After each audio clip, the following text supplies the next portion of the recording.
So, hello and welcome everybody to exploring empathy circles. Um, there'll be different things posted in the chat, and I hope you're nice and warm and cozy wherever you are. So let's get started. We will be recording this. Um, Please note that we are recording this summit for educational and promotional purposes. And the video recording will be posted to social media, and the feedback form is also in the chat. Please feel free to write your comments in the feedback form. So hello again, everybody. My name is Ruth, and I'm here with members of the Empathy Centre. I have the good fortune to be an empathy facilitator and trainer. Thank you to all of you who have come here today, the speakers and all who are empathy ambassadors.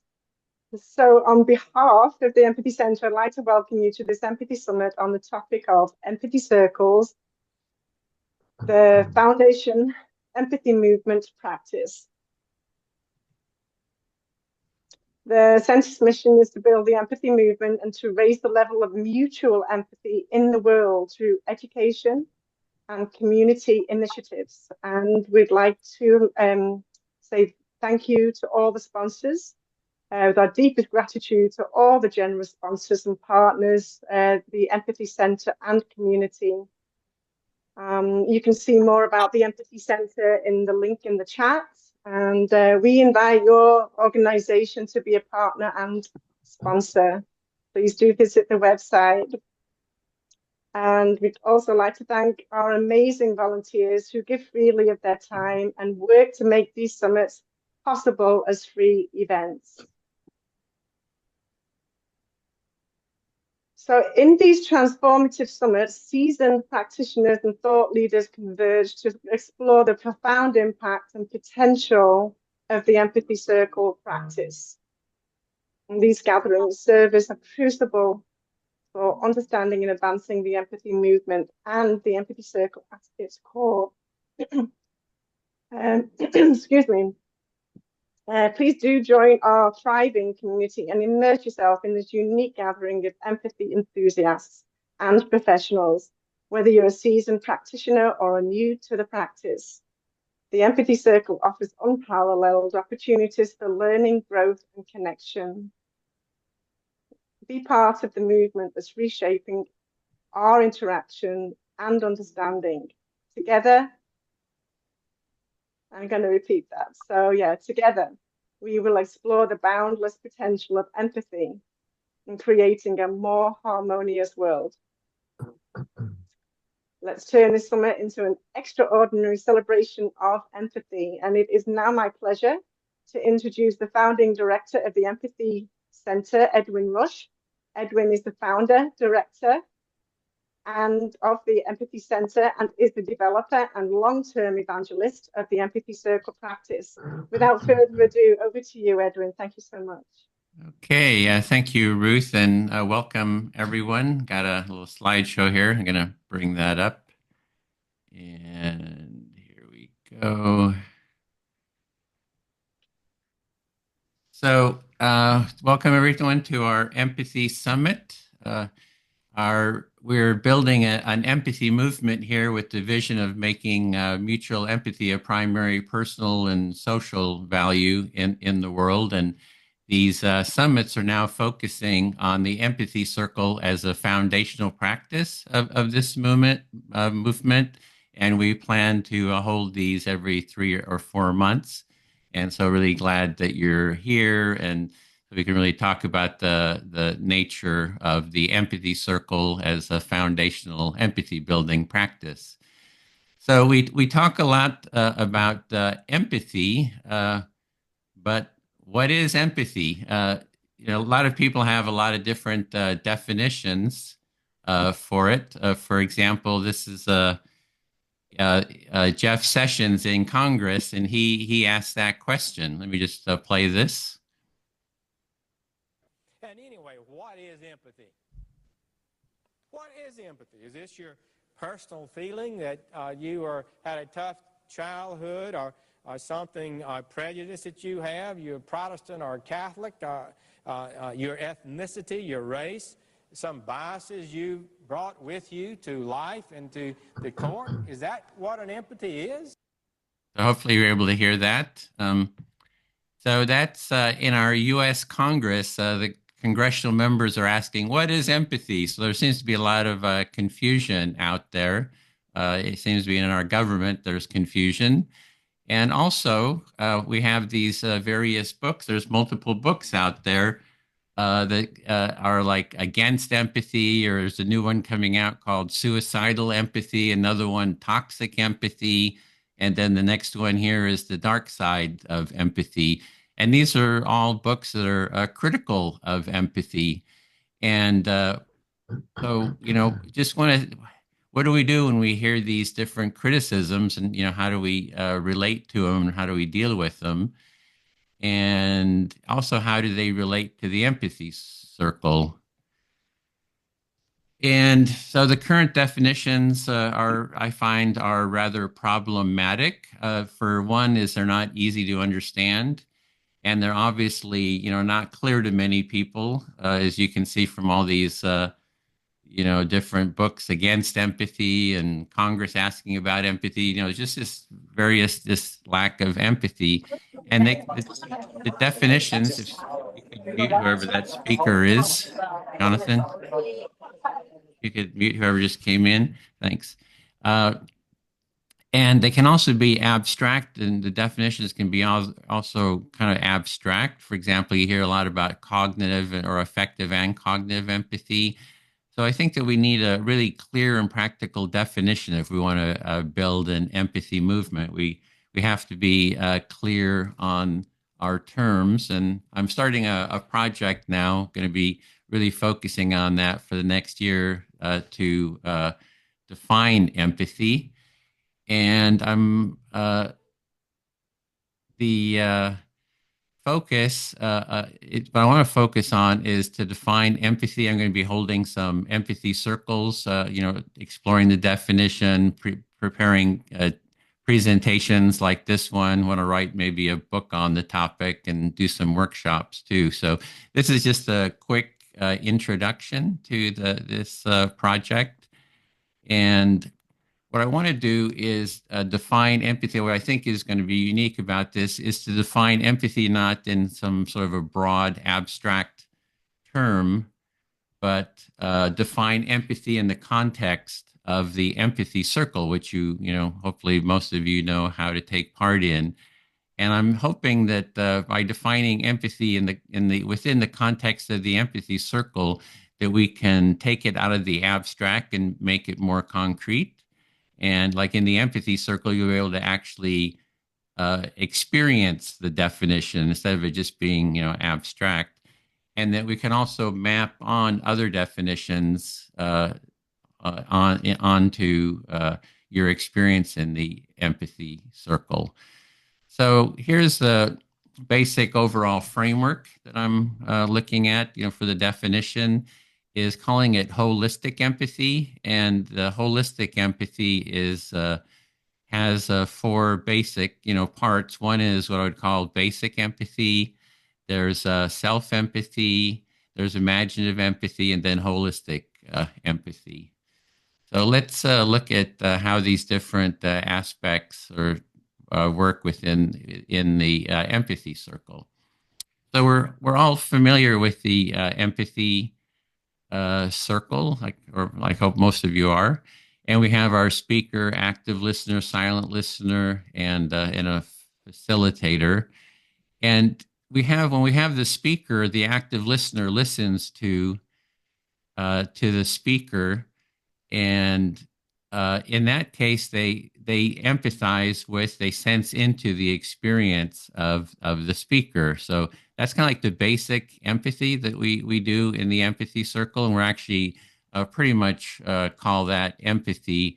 And it's also what Carl Rogers, who our work is based on, is calling empathy. So he says Rogers, who the empathy circle his work is what we're building the empathy circle on. He says, empathy is the listener's effort to hear the other person deeply, accurately, and non-judgmentally. Empathy involves skillful, reflective listening that clarifies and amplifies the person's own experiencing and meaning without imposing the listener's own material. And then he continues on. It's an empathic way of being, has several facets. You're entering the private perceptual world of the other and becoming thoroughly at home at it. Involves sensitive moment by moment, sensitivity to the moment by moment, to the felt changing meanings which flow in this other person, to the fear, rage, and tenderness or confusion or whatever that he and she is experiencing. So that's what I'm calling basic empathy, and like I'm saying, Rogers and would call that empathy. And then another aspect is self-empathy. So in this sense, the speaker is when they're sharing that they have self-empathy, is they're feeling and sensing into their selves.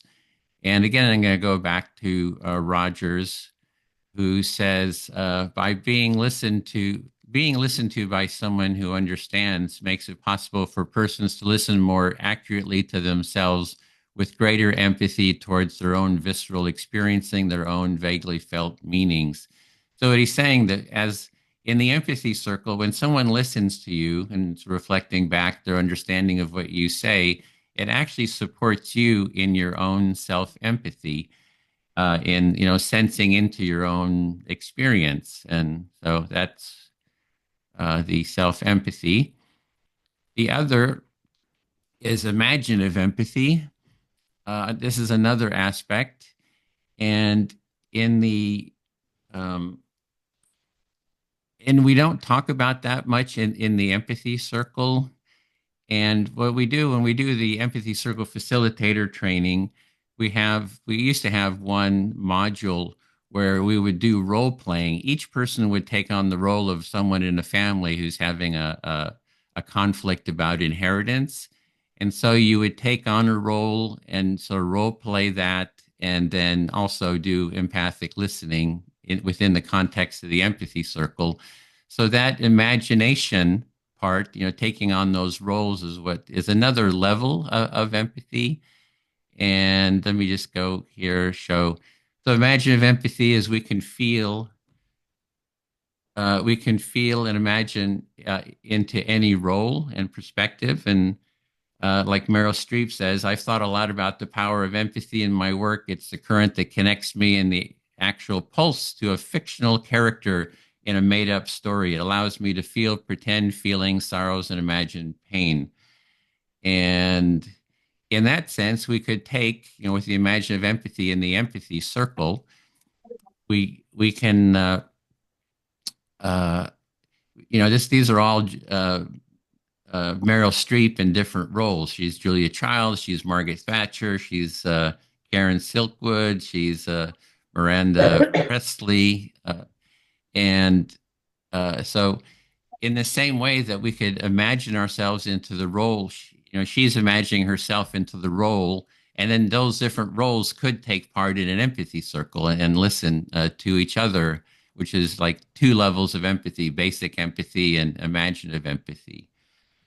So another thing we can do role playing. So we're really talking about this imaginative empathy is taking on roles, and we could take on the role of a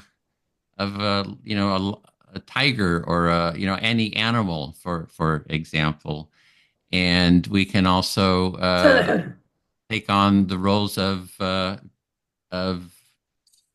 being fruit. So it's pretty much anything that we can take on the roles. So another aspect is what I'm calling holistic empathy, and that is got that. about 1 minute, Great. Edwin. I'm going to whip through this. And so that's holistic empathy, is that the whole space, the empathy circle, is that feeling that you get when everyone feels heard and understood in the empathy circle. There's a quality of mutual empathy between all the participants. And that's what I'm calling holistic empathy is. So So we're really sensing, basic empathy, sensing into others' experience, self-empathy, sensing into our own experience, imaginative empathy, imagining, our own experience, and holistic empathy is sensing into the whole community's experience. So that's it. And let me stop the share. Hopefully made that within my time. So this is the beginning of this project to explore the nature of empathy, of the definition of empathy within the empathy, the context of the empathy circle. And it's going to be an ongoing project. So hopefully, there we go. So thank you very much. Thank you, Edwin. I think I can speak for everybody that I'm really excited to know that there's going to be a book out there by Edwin, and I can't hardly wait to read it. So thank you very much. So our next speaker is Minter Dion. Minter is a professional speaker, a history fanatic, and president and founder of Digital Proof Consultancy, a strategic firm providing digital and brand consulting to clients including the Kering Group, Samsung, Google, and L'Oréal. I'm sure I didn't pronounce that correctly. Anyway, so he is also the author of Future Proof, How to Get Your Business Ready for the Next Disruption. So it is my honor to introduce today's speaker, Minter, true advocate for transformative power of empathy. There's a lot more to say about you, Minter, but I'm going to pass the ball to you. Minter, thank you so much for being here. My pleasure. And thank you for having me on. I want to talk about how I use the empathy circle. I've done probably 200 or so in my life. And for the last few years, the way I've been implementing empathy circles has most often been in the case of a business seminar that I run, which is all about empathy. The topic which I do it in is called How to Create a More Empathic Culture. And that's in the case of a business, as well as talk about the state of empathic AI, because I'm very interested in this notion of humanizing AI and how can we try to encode empathy into a machine. Is it possible? Where are we on it? And what does it say about the state of our society that we would like to delegate empathy to a machine? In any event, I do this in an organization called the APM, and it's a French organization, l'Association de Progrès de Management. And there are about 4.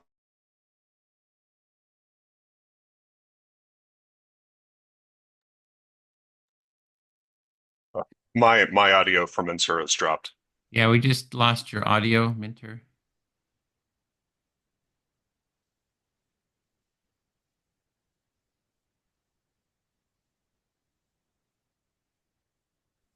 Still can't hear you.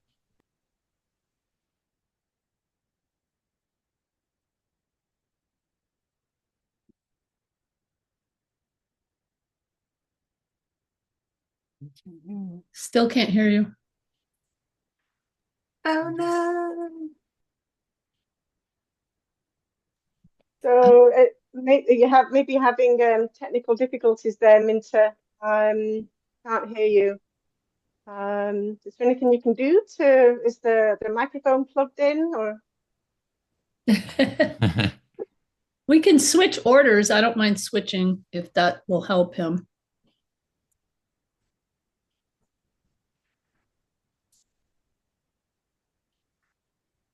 All right, Felicia.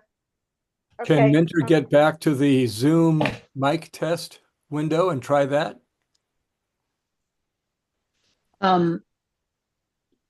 Yeah. If you want me to go, I could go, and then Minter could go in my slot, and then he'll have more time to figure it out. Maybe a reboot, Minter, or Yeah. All right. That's smart. I'll just go really quick there. Camping in real time. I love it. Good job, team. All right. I'm going to share my thing. I'm going to share my thing. There we go. I did notice that Hillary Zarate is here today, and she and I are the ones who did the inclusive and equity-focused empathy circles. And what I've been doing with Hillary is using empathy circles as a tool to tackle like larger systemic inequities at education institutions. Basically, we're trying to help education institutions create a culture of belonging. Can everyone hear me? Okay, good. There's my little website link. If you want to click on there, it's up to you. Okay, so a little bit about me. So I teach social justice pre-calculus at UC Berkeley, math at the Santa Rosa Junior College.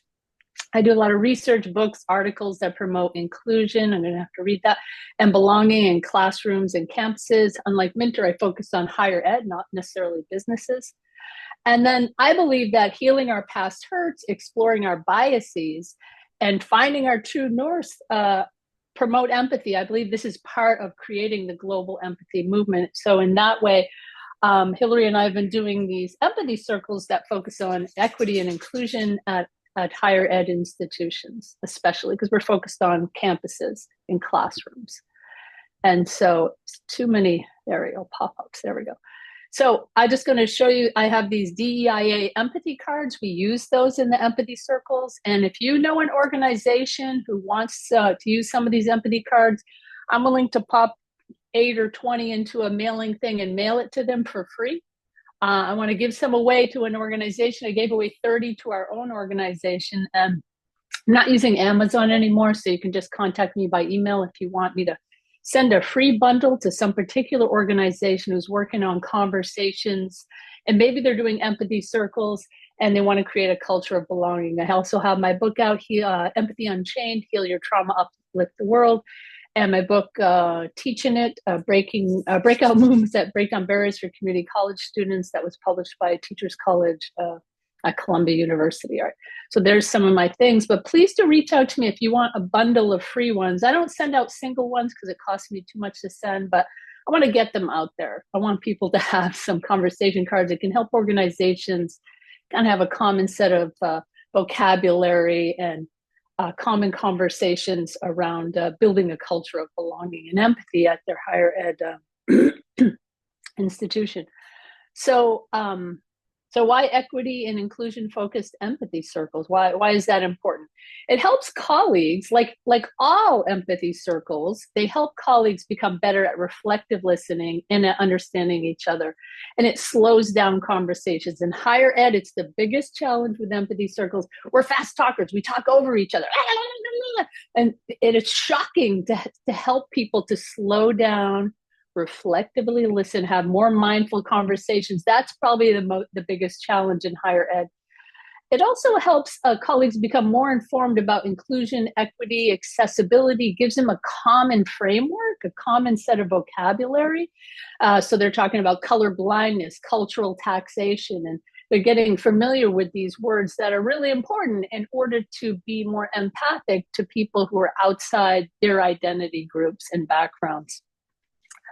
Also, it helps to create a culture of belonging at your workplace. And in the workplaces that Hillary and I are working around is mostly higher ed so far. That's where we're situated with these equity and inclusion focused empathy circles. Okay, so what do they look like, right? So many of us have seen empathy circles. You know how that is. You're reflective listening. You have a speaker. We do all that. But we have a different set of topics that we use to start the conversation, different set of conversation starters. And we'll frequently have little brief pre-reading assignments, like a little one. I'll throw away like a little, or give people a little excerpt from my book or an article or that I've seen or article I wrote. So like if we're going to be talking about colored blindness or cultural taxation or some other people first language, we'll do a little pre-reading for people, optional, so that when we come into the circle, there's kind of a common set of understanding. And we start with the personal questions. I love these questions. I learned them in the facilitator training. I learned them in the very first empathy circle I did with Edwin and how long ago that was, because these get at the core. We always start with personal questions like, what do you need to feel like you belong or whatever is alive for you? Or what do you need to feel like you're being treated fairly or whatever is alive for you? We always start with the personal questions. So that puts people in the empathic frame mind, like empathy as in Jamil Zaki empathy, where they're actually going, this is what I need to belong. Oh, other people maybe aren't getting that at our institution, people with different identities. So I start there with the personal core values that I learned from in the empathy circles and the facilitator training, because it really resonates with people. And then we move on to some topics that are a little more academic from the Empathy Unchained DEI deck, or the little readings that we give out. And so some of these questions from the DEIA deck are a little bit more specific to actual academic topics about inclusion, equity, diversity, accessibility, justice, or belonging. And that's what that means. So we start with, we've done this quite a bit. What is one core value? It's still about them personally. That makes you interested in doing diversity, equity, inclusion, accessibility, justice, belonging work.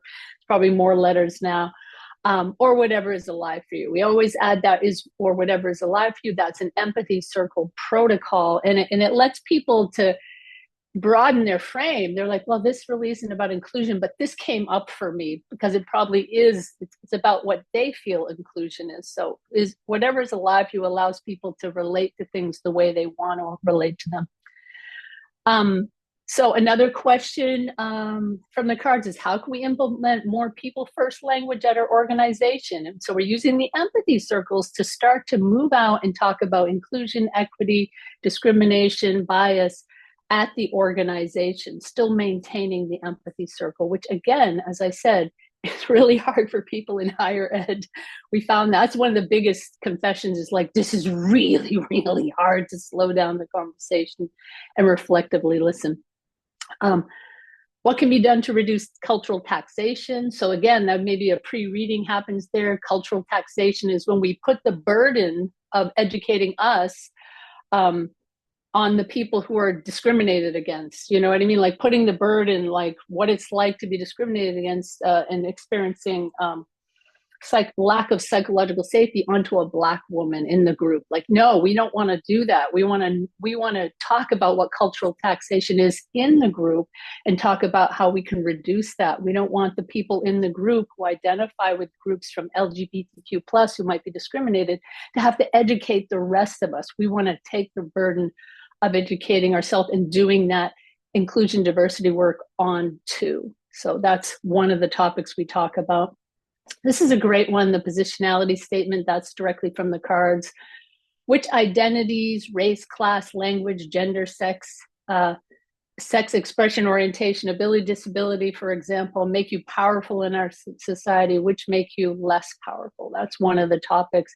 It's a big one. A lot of times you can ask people to do a little work on that before they get to the circle, like, because on the card it says you spend 30 minutes by yourself to answer this question, then you would come to the circle and you could talk about that. And then why is color blindness not an effective tool for creating a culture of belonging? So now we're talking in the empathy circles. We move from the core values to talking a little bit more about some of the academic definitions and some of the research on what works and doesn't work to create a culture of belonging that's inclusive and equitable. I'm going to pop up a few of my cards here. This is what the cards look like. And again, I want to give away, if you have an organization, contact me. I want to pack up, send some cards to an organization that's like, we want to have those conversations, send us your cards. So if you know someone, contact me. My email is on the thing, and also on the slide point presentation. And it's also, I get that little QR code. All right, so those are just some of this. It's a card deck like this, like a regular card, 52 cards. So there's 13 in each of the categories. And then challenges, yeah. So especially in this climate right now, being a DEI specialist, right? So I like this quote: the campus we have is the campus we built. So these must be the, I would say, inequitable outcomes we want. And in my book, Empathy Unchained, Heal Your Trauma, Uplift the World, I say the world we have is the world we want. So these must be the outcomes we want, right? So we built this world. And so only we can change it. And that's true with equity. It's true with empathy. So that's where we got to come to bear, really show our stuff and do some work here. because we built this and it serves some of us, it doesn't serve all of us. And that's true at the campus level, at the world level, and we need to change some of those systems and structures. And I think the inclusion, equity oriented empathy circle is a great place to start that. Start at the beginning in the small pods and move outward, like the global empathy movement. Because, you know, you do see organizational resistance to new ideas, right? That the systems exist on campuses, businesses, the world, because they work for somebody. They're working for people. And so they exist for that reason. So therefore, we got to put a lot of effort into and get those conversations going to get people to buy in to start a global empathy movement, to keep pushing for that, to push for equity and inclusion, because it's serving some people and some people just don't care. Some people really like it that way. For a variety of reasons. So there is that kind of push, and cultural taxation is big. People kind of want to sit back some time and let other people do the work. And in these DEIA empathy circles, people bring their implicit bias. We all have implicit bias. They bring it into the room, and it's not the job of people of color or people from LGBTQ plus community to do that work for us. So those are some of the challenges. Some of the positive outcomes, these are quotes that just are very dear to me. And people who are in empathy circles are used to this. I used to not hear what people said because I was so busy thinking about my response. I learned to really hear from doing empathy circles, especially in higher ed where people just don't slow down. Another quote, using people first language helps me put the human first and the group label second. It softens the edges of my bias. I did not even know what cultural taxation was before Empathy Circle. That's really great. Now they do. And so now they can, you know, make sure that people of color, people with disabilities aren't doing the work to educate everyone else. This is the first time I have felt completely heard at work. That was said with tears. I feel more included when there is diversity around me. It means that everyone's ideas are different. Therefore, no one gets othered because their perspective is an outlier. And this was after a particularly challenging empathy circle with some tears. It was a DEIA empathy circle. After what we have experienced in this empathy circle, we are all brothers and sisters now. Smile, right? We came a long way in that one. So that's my little presentation. If you want to contact me, there's a website link. My email's there. I really want to give away, pack them up, send some cards out to organizations that are interested in doing that work and could, spread those cards out in an organization, make some difference. All right. Ring the bell. Thank you. Thank you so much for that. Diversity, equity, inclusion, access, justice, and belonging. And thank you so much for your generosity. So I'd like to, appreciate that. So I would like to now introduce Yehuda. And along with being an Australian, South African, Central European counselor, psychotherapist, psychosomatic therapist, organizational development consultant, and international trainer of all of these, Yehuda is the founder of Psychophonetics and methodological empathy. And he is the director of Psychophonetics Institute International, a co-director dean of Studies of School of Empathy in Slovakia, UK, Czechoslovakia Republic, and China. So it's my honor to introduce Yehuda. Thank you so much.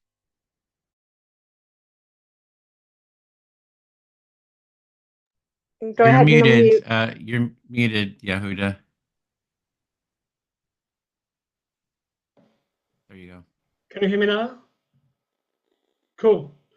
Well, it's a pleasure to be included in this noble circle of people who are striving for the future of humanity. And as Edwin called it, it's a movement. It's a worldwide movement. And it is not a very old one. It's quite a new one. So for context, because I'm also a historian, I want to remind us, if you open any dictionary in the world before 1951, you will not find the value of empathy, not even in the Oxford Dictionary. There was no empathy in the world. It was invented by Carl Rogers in 1951. People think it's an old Greek word. It's not. The Greek don't know the word empathy. Sympathy, antipathy, sure, Empathy, 1951. And it's a baby. And I believe we are all nursing this baby. And we can do it effectively only if we nurse it within ourselves. I discovered empathy not in psychology, but in theater. I was an actor and a director in England and Australia. And I realized that what it takes in order to become somebody else convincingly as an actor and help others to do it as director, I have to know myself deeper. I have to take the same physique, the same biography, the same psyche, the same accent, body, and know it so well that I can become you convincingly on the stage. Never to be you, but to be as close as possible. So I studied empathy the hard way during my career in theater in England and in Australia. And I graduated in education theater on methodical empathy. And so I realized that this is too important to leave it for Schauspielerin, to leave it for the show business. I decided this is a value for humanity.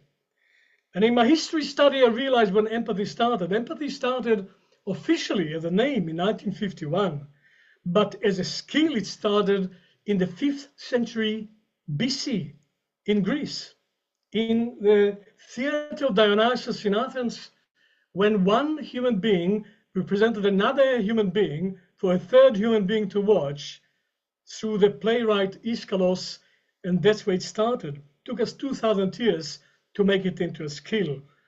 I wanted to take it out of theater. I took myself out of theater to develop it together in all walks of life. So we are teaching in School of Empathy. I'm speaking now from the School of Empathy, based in Slovakia. We are now teaching it in the UK, in Czech Republic, in China, and in South Africa, and in other countries before. And we are teaching it professionally. And to give it grounding in cultural reality, I put it in a context of professional training for counselors, psychotherapists, psychosomatic therapists, and educational and organizational consultancy. So we train people to be counselors and psychotherapists on the basis of methodical empathy. And I suppose parallel to the development of empathy circles, we developed the same thing. We call it empathy laboratories. The core element in our training is you know yourself, you know others. You want to know another.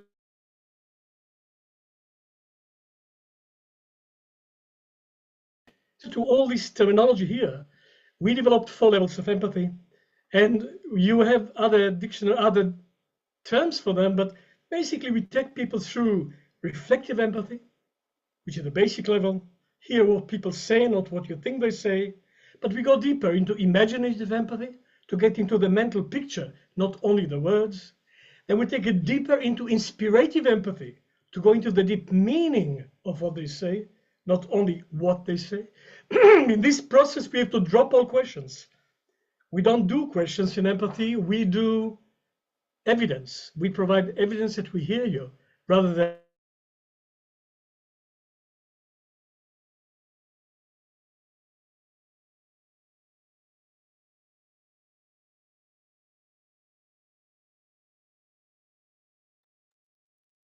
a little technical difficulty. Hopefully, Huda will return. Meaning of what your life means to you and what you encounter mean to you with your partner or your client or your colleague, what it means to you in the context of your life as an evolving human being. So I suppose it could be said that methodical empathy goes parallel with the development of empathy circle and these very many overlapping elements between them, and I believe we can contribute a lot to each other and to our students. We gave it the context of professional counseling and psychotherapy. Methodical empathy as a basis for counseling and psychotherapy brings the new dimension to modern psychology for what we call participatory therapy and not a passive reception of therapy. The core element is you have to change, to move from normal listening. Normal listening is pre-empathy. into empathetic listening, I don't just change you, I have to change myself, because in myself, I have the receptor for the deeper dimension of empathy. Addressing the deepest longing in people's souls, everyone, from baby to anyone else, we want to be seen, we want to be heard, we want to be known. And reflection is only the beginning of it. In order to see you, I need to imagine you. I need to know imaginative. To hear you, I have to take your spirit into me, inspirative empathy, and feel your experience as if it is mine. That's what you do in acting. In order to know you from inside, I have to be for a moment you, as close as I can, and give you mirrors for all these states, which results in what Carl Rogers established as, I have to change, I give you an echo of yourself, you change, and if I change, and you change, then we change. And the future of humanity is empathy, empathic culture, if humanity has empathy.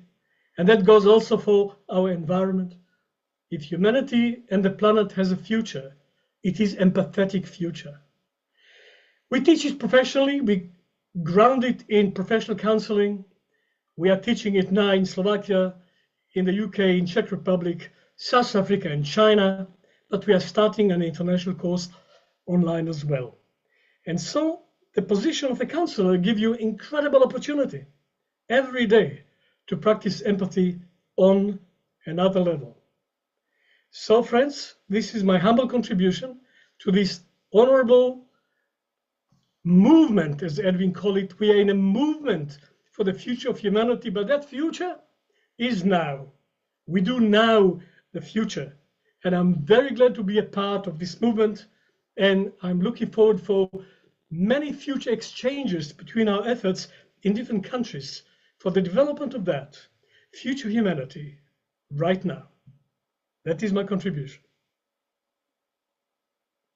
My goodness, thank you so much, Yahuda. That's very inspirational. Going into the history of, empathy, like it didn't exist, really. What an idea! What a thought! That's methodical empathy. Thank you so much for that. So, without further ado, I'd like to reintroduce Minter. Minter, we've got our fingers crossed that you're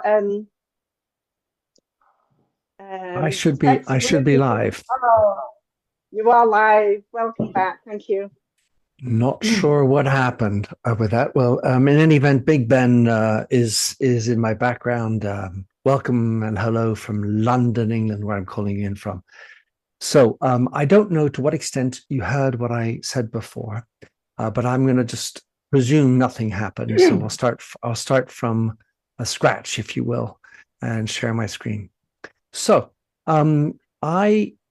let's get that up and running. It's full. There we go. So I practice the empathy circle now for about 10 years, and I've probably done over 200 empathy circles in my life. Oftentimes, what I'm trying to do is introduce empathy into the world of business, which is where I came from. I worked in, for 25 years, I was working in big businesses. I've also started up 4 companies. So I've had the chance to exercise empathy within a business context, as well as at home, of course. I've written a couple of books on the topic of empathy. But specifically what I wanted to talk to you about was the practice of the empathy circle that I use in the middle of a business seminar. And this is a business seminar I've been running for about 2 years now. I am considered an expert for a group called the APM. And the APM have what they do is they bring me in once a month or more than that to a group of 20 to 25 entrepreneurs, and I talk about how to try to create a more empathic culture in business. And I also then try to blow their minds and talk about notions of the humanization of AI and the specific ideas and state of the art of encoding AI with empathy, which is quite a fascinating space and a very evolving space. And then in that, I'm looking at what exactly is empathy, because that's what you need to do if you want to encode it. And what does it say about our society that we would like to delegate empathy into AI? So much, I try to, let's say, stimulate ideas as I talk about this to this group. There are 400 of these clubs around the world, and I've done sessions in Hong Kong, China, Singapore, the Middle East, Turkey, also in Africa, and all the other francophone countries in Europe. And it's a fascinating thing, because these are people who are absolutely operational individuals, all CEOs running companies from anywhere from 1 million to usually the largest is around about 100 million euros in size. So when I start out, one of the things I like to do is ask them what is their level of empathy before having explained it or anything. This does two things. First of all, it gets them thinking about actually what is empathy, and how often they have misinterpretations of what it is, or at least different interpretations. And the second thing is to make them aware of their need for empathy. Specifically, what I do is I ask them after that, to what extent do you believe you're empathic? And in this is a survey I've done over 1,000 times, which shows that around about 73% of people believe that they have an above average level of empathy. And of course, I'm not a mathematician or statistician, but that would seem to be implausible. And the idea here is to show that, well, if you actually want to improve your empathy, you need to have self-awareness. And if you think you're already truly the best empathic, well, then you don't have the incentive, the motivation to actually want to improve. I also ask them about whether they have above average listening skills, which, as Edwin knows, is really the central piece, this empathy circle and active listening. And most people will tend to think, again, oh, I'm really good at listening. I bring them through I try to bring them in an casual way. So I bring them in and talk about this notion of perspective. Of course, you have your perspective, but is it the same perspective as everyone? Are we at the bottom or are we at the top of this building? I tell them, I take them through this image, which everyone's probably seen. What do you see? People see images differently. I tell them about this famous dress. People see different colors. Then I bring them through the Yanni laurel, which I didn't put the sound button, but it basically, some people hear Yanni and other people hear of the exact same word, laurel. You can check it out on this thing. But the point being that we see different images, we see different colors, we hear different things, and this contaminates what's being said on the other side. So I then will like to talk about the art of reformulation. And in business, pretty much everybody went through sales training somewhere, which talks about the art of reformulation. Oh yeah, I know what that is. But very few of them actually still practice it. It's something that's sort of almost contained only in sales. So I bring them through what that is, what is the art of reformulation. And this is part of the introduction into the empathy circle. So finally, we get to the empathy circle, and understand that this is in a full day from 9:30 to 5:30. And I want to have, I'm obviously bringing them content around empathy as well at the very end about empathy and AI, but I have a number of exercises, and I do this exercise, the empathy circle, in that day. And I only do a 30-minute exercise, which of course is not optimal. But it's already difficult to, let's say, tax these individuals who are supremely busy CEOs, always running after time, and also running after listening. But the idea then is to make them experience. I take them through what it is, and I want them to feel. You have 1 minute. 1 minute, Minter. Oh. I think we have more time, Ruth. We have actually till the top of the hour now, because others went shorter. So go ahead. Oh, lucky for me. Thank you. I had my timer telling me I had 8 minutes and 30 seconds left. In any event, this is the idea. I bring them through and I tell them to experience it. And then I make them go around and in groups of 3 or 4 only, where they have to choose a scribe, someone who's going to keep notes of what's being said, and the timekeeper. Only do this for 30 minutes, which essentially gives them, and I tell them to do it in bursts of 3 minutes. So that's the exercise. That's how I've adapted it to make it work for them, which means that there's basically 10 times people are speaking and feeling heard and so on. Get that around with the 3 people or the 4. Each has gotten a couple of times at least to experience that. And then I debrief. And like in everything in business, we need to have.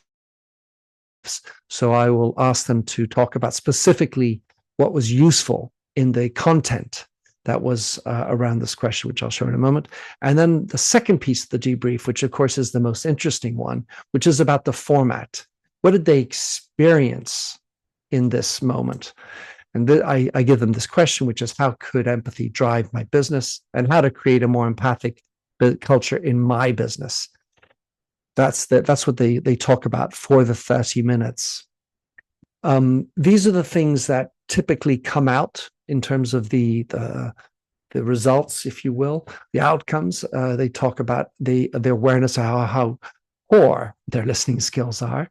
It's even sufficient in 30 minutes for that to happen. How often they want to, like I think it was Edwin was saying, want to interrupt someone else. They're already starting to think about what they're already talking, how they want to respond. There's also another thing which I'd like to add, Edwin, to your introduction of empathy is empathy as a speaker.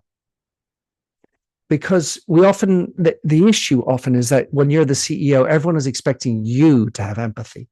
But sometimes there should be the opportunity for the speaker to have empathy for the listener, and also for the employees to have empathy for the boss, even though they're the ones earning the big bucks. We talk about the bonds that are created, even in the 30 minutes, the special feeling of actually being heard by somebody who's focusing on what I'm saying, how the reformulation helps me to actually get to the bottom of what I'm trying to say. It's amazing how often people, words that comes out of their mouth aren't actually the ones that most represent what they meant. And in this process of reformulation, they come up with that. And also this collective intelligence. In 30 minutes, they're systematically surprised by how much they get out of it, as opposed to having done this individually with a blank sheet of paper on this question. There are a few things that I like to impose or tell them about when trying to bring empathy into the business. The first is empathy does use an important resource. It's not necessarily free, unlike what I think some people tend to believe. It requires your energy, your concentration, and the other one, which is supremely important in business, which is your time. Of course, it can save time. It can do many things for you, but you also need to be able to apply yourself and be ready to have that resource, that allocation of concentration and attention and time for the person or the persons you're listening to. I also tend to suggest that they have permission not to try to be empathic all the time with everybody in every situation. We have to stop being dogmatic about this and allow them to know that they are also imperfect beings and not expect to be perfectly empathic. As an author of a book, and those of you who also have written might also get those feelings sometimes when my wife, for example, says, well, that wasn't very empathic of you, Minter. I thought you knew all about it. Well, yeah, but it's very difficult to be empathic all the time. And then as getting into the self-awareness in the organization, how empathic are they already? I encourage them to start practicing empathy outside, especially at home, but also with strangers. And then when it comes to the work piece, if they're not a very empathic organization, like the one I worked for 16 years, maybe focus where you want to drive your empathy according to strategic priorities in your organization, which helps focus the mind in business and make you a little bit more keen to practice empathy in business. I'm just going to finish for the last 3 minutes that I have talking about Redken, where I was the CEO for a few years. I don't know if any of you know it. It's a hairdresser brand selling hair color, and shampoos. And I had an extraordinary experience there. So when I talk about bringing empathy into the culture, I talk a lot about this inside out model, which means that you need to start modeling the behavior in the very core piece of your business. So that starts with you, Mr. and Mrs. CEO, your executive team, and then modeling that out throughout, rippling out throughout the organization and your channel, let's say, of distribution, where you have in the beginning the business, and then outside you might have your business to business customers, your distributors, then finally the clients, the end customers who are using it. So try to have a culture that has consistency and coherence from the inside out. And I frequently talk about trying to align what you're trying to do inside your company with what you're trying to do outside the company. People get very focused on what they're trying to do outside because that's where the money is, getting the customers happy. But you should start with that, having that culture internally with your own employees before expecting them to be empathic with your customers. And I'm going to finish with this pie model. In French, it's P, which is the magpie, but it's also the pie in English, PIE, which stands for personal, internal, external. And it's consistent with my inside out model. You need to start with empathy personally. And one of the things that frequently comes out of my seminars is the opportunity to be more empathic at home with my children, with my spouse, friends, because that's also about being consistent, being coherent as an individual. And then internally with your inside your company, and then externally towards your external stakeholders. And I talk about, you were talking about Meryl Streep. Was that Felicia talking about Meryl Streep? Or someone was talking about, or that was you, Edwin. But the idea of reading fiction. These are different ideas as to how to improve your empathic skills, practice active listening at home, and try to get over this thing called the communication the bias of close communication, where you tend to forget to listen to people you know for a long time because you think you already know what they're already saying. Chat with strangers. When you're having difficulties with someone, think about identifying. I frequently promote the idea of practicing meditation and needing to be present, which again is a resource you need to use sometimes in order to be able to be empathic. These are the characteristics of being an empathic leader. This is from a survey in Business Solver. But the way I used to do it when I was at Redken and CEO is being fair and firm. And very often people mistake empathy as being weak and being rolling over. I think of empathy as being fair and firm in what I believe. It's not about being rolling over. That's it. And these are my books. And most recently, I did a collaborative book called Making Empathy Count, which was done with a woman called Lena Rentsovich. And my other book is called Artificial Empathy. And of course, in the center of You Lead is this notion of an empathic leader. You see, now my ringer's on. I'm finished. Wow, Minter, I want to thank you for your patience, and that was really insightful listening to you. Collective intelligence, so many words of wisdom. Thank you. And thank you, Felicia, Edwin, Minter and Yehuda. I'm not quite sure what that little soda can was, but it made me laugh. So as we reach this... A beer can. Oh, a beer can, got it, all right. As we reach this midway point of the Empathy Summit, I invite you to consider the transformative power of empathy in creating equity, inclusion, and belonging. Empathy circles focus on diversity, equity, inclusion, and accessibility, has shown us how meaningful connection can emerge when we truly listen to one another. So, empathy requires intention, a conscious tuning in that moves us beyond casual conversation. And so much to say about what everybody said today. Thank you so much. So let's carry this inspiration forward as we continue creating a clear and practical framework for the empathy movement. I shall now pass the baton over to Edwin, and who will be hosting for the next hour. Thank you so much. Okay, thanks, Ruth. So I'm going to be introducing our speakers for the next hour. And I'm really pleased to introduce Cara Jean Wilson. Let me bring you up here at Spotlight. So Cara is an Empathy Circle facilitator and executive coach with Taking Care of Business, and the creator of the Cara method for neurospicy inclusivity, and is also a member of our Empathy Summit team here. So take it away, Cara. Oh, yeah, I'm so excited. Hi, everyone. Today, I'm going to kind of say a lot of things you've already heard. I think that shows great alignment in this group, that we all know the power of empathy. And I'm just going to say it all again in a different way, because I really want to talk about how I use empathetic reflection at home and at work.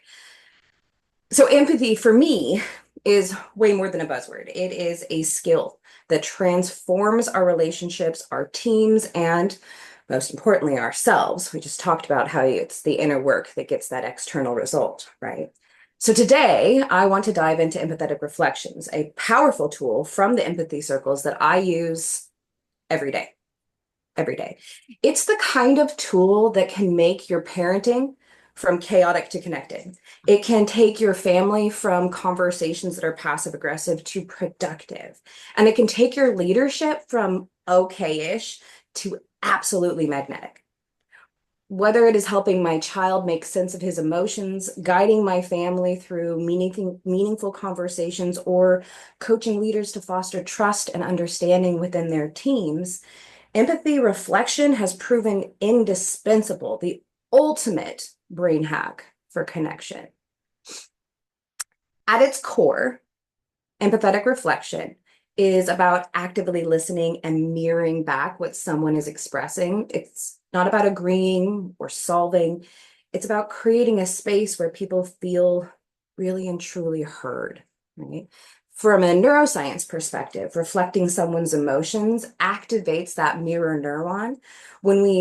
These are these specialized brain cells that help us understand and resonate with others in their experience. You see this in smiling. It's called the Dushin smile. I know that sounds dirty. That's just the scientist's name. Okay, so Dr. Dushin discovered a mirror feedback loop in our brain that when somebody smiles with their eyes and their mouth at the same time, it activates the part of the brain that says, oh, we must be happy. Make happy juice. And then that contracts, that muscles around your eyes and your mouth, which then tells your brain, oh, we must be happy. Make happy juice. But because it's also a mirror neuron, a monkey see, monkey do situation, when I smile with both my eyes and my mouth, your face tests it to see if it's a genuine smile. But since it is, now you're smiling with your eyes and your mouth, and your brain is saying, oh, we must be happy. Make happy juice. Empathetic reflection is how we do that and create a safe space where people feel truly heard with just listening and zero activity. It is the most active, non-active activity that you can do. So that mirror neuron, the specialized brain cells that let us resonate with each other. When we reflect what we hear, it's not just being polite, we are actually engaging another person's brain in a way that promotes connection and trust. Now we're all smiling. Yeah.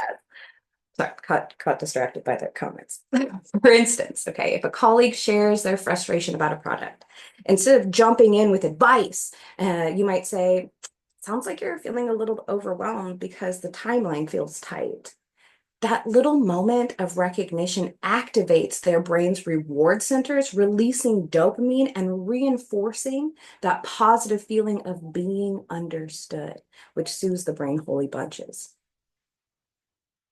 But let me talk about on a personal level how I use this at home. Parenting is where empathetic reflection shines. My son, like most kids, struggles occasionally with articulating his feelings. He's 4, so, there's a limited bandwidth for words. And when I reflect his emotions and our shared reality, I give him language for his inner world. Neuroscience backs us up. When we reflect a child's feelings, it helps regulate their amygdala, the part of the brain responsible for emotional responses. This calms their stress and allows the prefrontal cortex, our adulty adult, to step in and the brain's decision-making center to engage in what is going on. For example, when my son is upset for having a bad day, I might say, I hear frustration. It sounds like something didn't go the way that you wanted or expected. And that reflection not only validates his emotion, but it helps him develop an emotional intelligence by linking words to feelings. I do this in our family meetings. Empathetic reflection sets the tone for all of our conversations before we dive into any of the logistics that need to get handled, like chores. We take turns reflecting each other's top thoughts and feelings. It's like clearing the static so the signal comes through crystal clear. It totally lowers our cortisol, the stress hormone. And so there's no flipping of tables when we get into discussions at my household. In my work as an executive coach, empathetic reflection isn't optional. It is absolutely essential. It is the best hack I have found for leaders, period, bar none.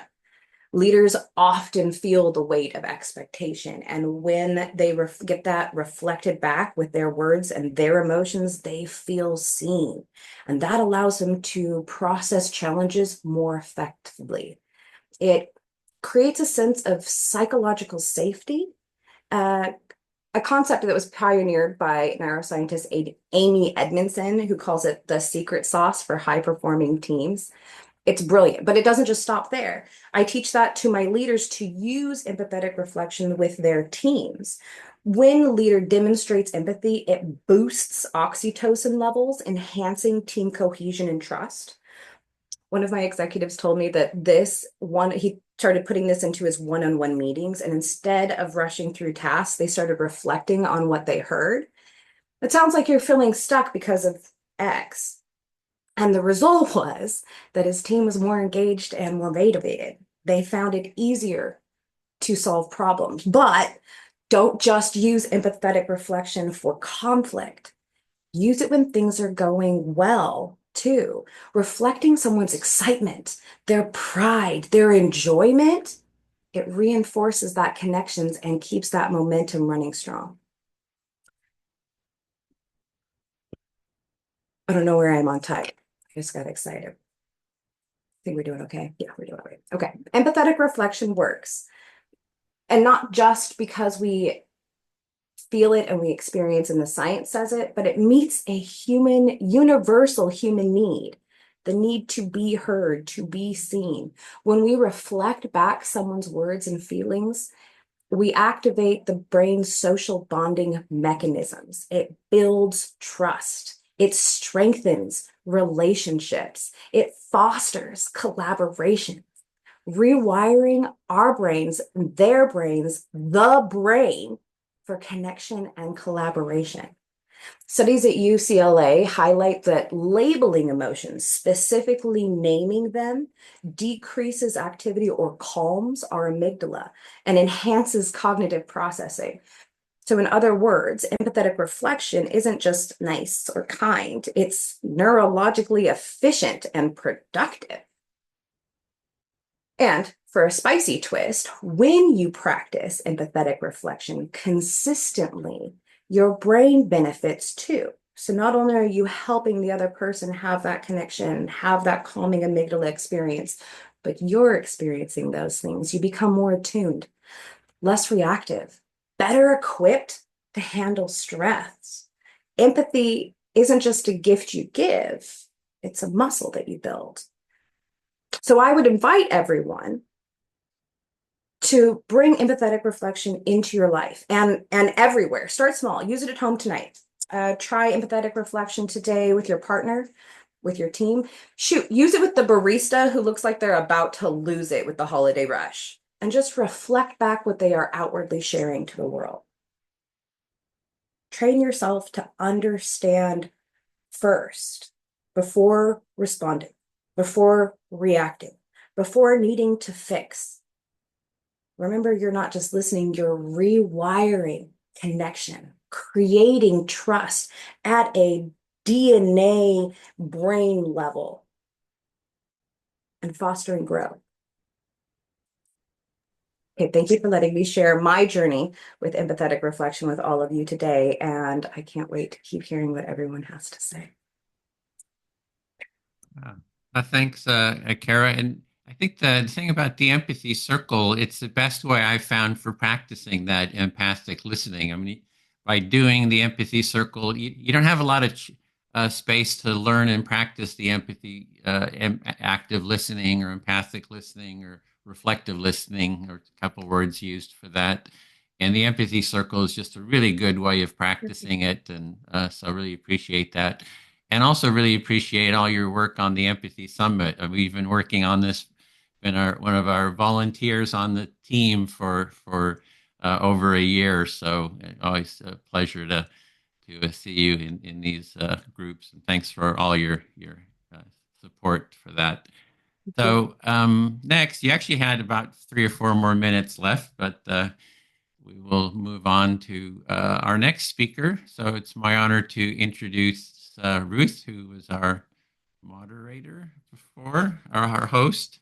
And Ruth was, let me read a little bio here, was drawn to become an empathy circle facilitator and trainer by listening to the courage shared of hardships lived through and are still being lived through via the Empathy Summit in July of 2023. So attending one of these summits was what motivated you to get involved in also becoming a summit team member and helping produce and host these summits.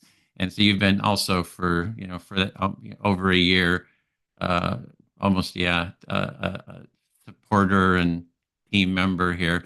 So I'll pass it on to you and your topic, which you'll introduce. So that's it. Go take it away, Ruth. Thank you very much. So some powerful speakers to follow here. I'd like to start off with saying how much I would like to say thank you to the Empathy Centre, Edwin, and everyone involved in the empathy circles. And a special thank you goes to Edwin and DJ, Wendy, Jana, John, Cara, and all the amazing folks at the Empathy Centre. I'd also like to extend my thanks to the generosity of the Foundation for the Development of Compassion and Wisdom, FDCW, for their invaluable wisdom training, contributions, and dedication to spreading love, compassion, wisdom, empathy, and more. Of course, the list of people where we learn empathy is vast. So I'm going to share my little dinky slides. So bear with me here. I appreciate that. Thank you. So here we are. So the foundational practice of the empathy movement through the empathy circles. So it's not as though we have not been practicing empathy prior to engaging with empathy circles, or maybe some of us haven't, and that's a presumption I have to be careful not to presume. However, the foundational practice of the empathy circles gives us the opportunities to stop or even pause, just listen, feel, reflect, bounce around what we think we're hearing the other person is saying. So in the empathy circle, hopefully we're, taking off all the rough edges. We're not applying judgments. We're not asking questions. Hopefully we're not diagnosing. No. No advising. No. No detaching. And a strange one that I thought was, was experiencing not sympathizing in an empathy circle. That was very difficult when I first, but it was enlightening at the same time. Oops, sorry, my leg just fell off my table. Anyway, so I shall continue as if nothing happened. So yes, good morning, good afternoon, and good evening, everybody.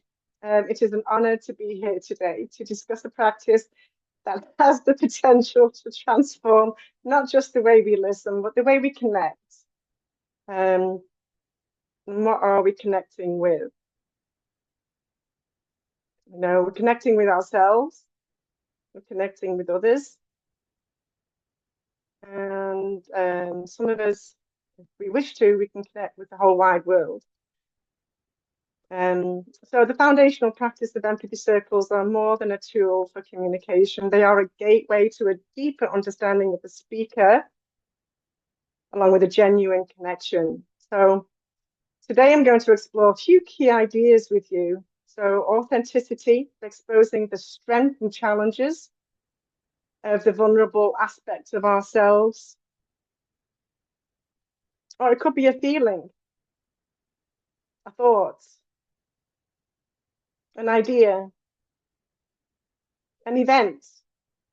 So how do we normally listen? You know, what are we actually hearing? Whether we truly feel what we are we embodying what the other person is saying to us? How can we reflect without allowing our own opinions, biases, or advice to cloud that process? You know, we need to keep ourselves at the bottom of the stairway as we, listen to that other person. We need to separate ourselves for that temporary moment or that temporary time that we're listening to the other person.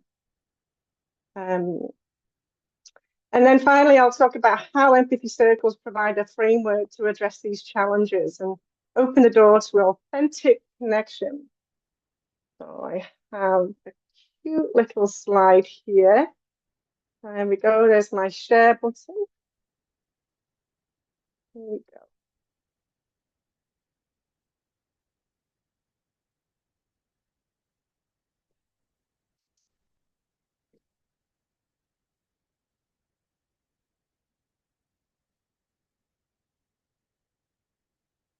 So authenticity, exposing the strength and challenges of the vulnerable aspects of ourselves. So we're going to explore a poignant aspect inside the foundational empathy circle process. And of course, one of the reasons I like this image is because it's showing it even in adverse conditions, we can outshine us, we can, show our beauty, show our strong self.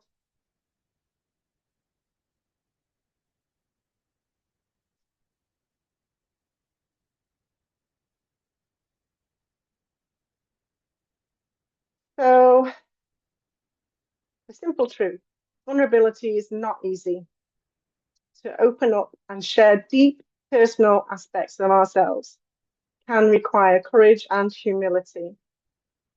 In empathy circles, this challenge could be amplified by the setting itself. You may be sitting with people you've only just met, or individuals you've known for a few months or a year or more. Either way, the sense of uncertainty can or could feel immense. So yeah, in vulnerability, does connection arise? Can connection arise in this state? We're in a vulnerable state. When we share our fears, our struggles, our imperfections, are we allowing others to see us as we truly are? Can we be authentic and show or reveal that to others?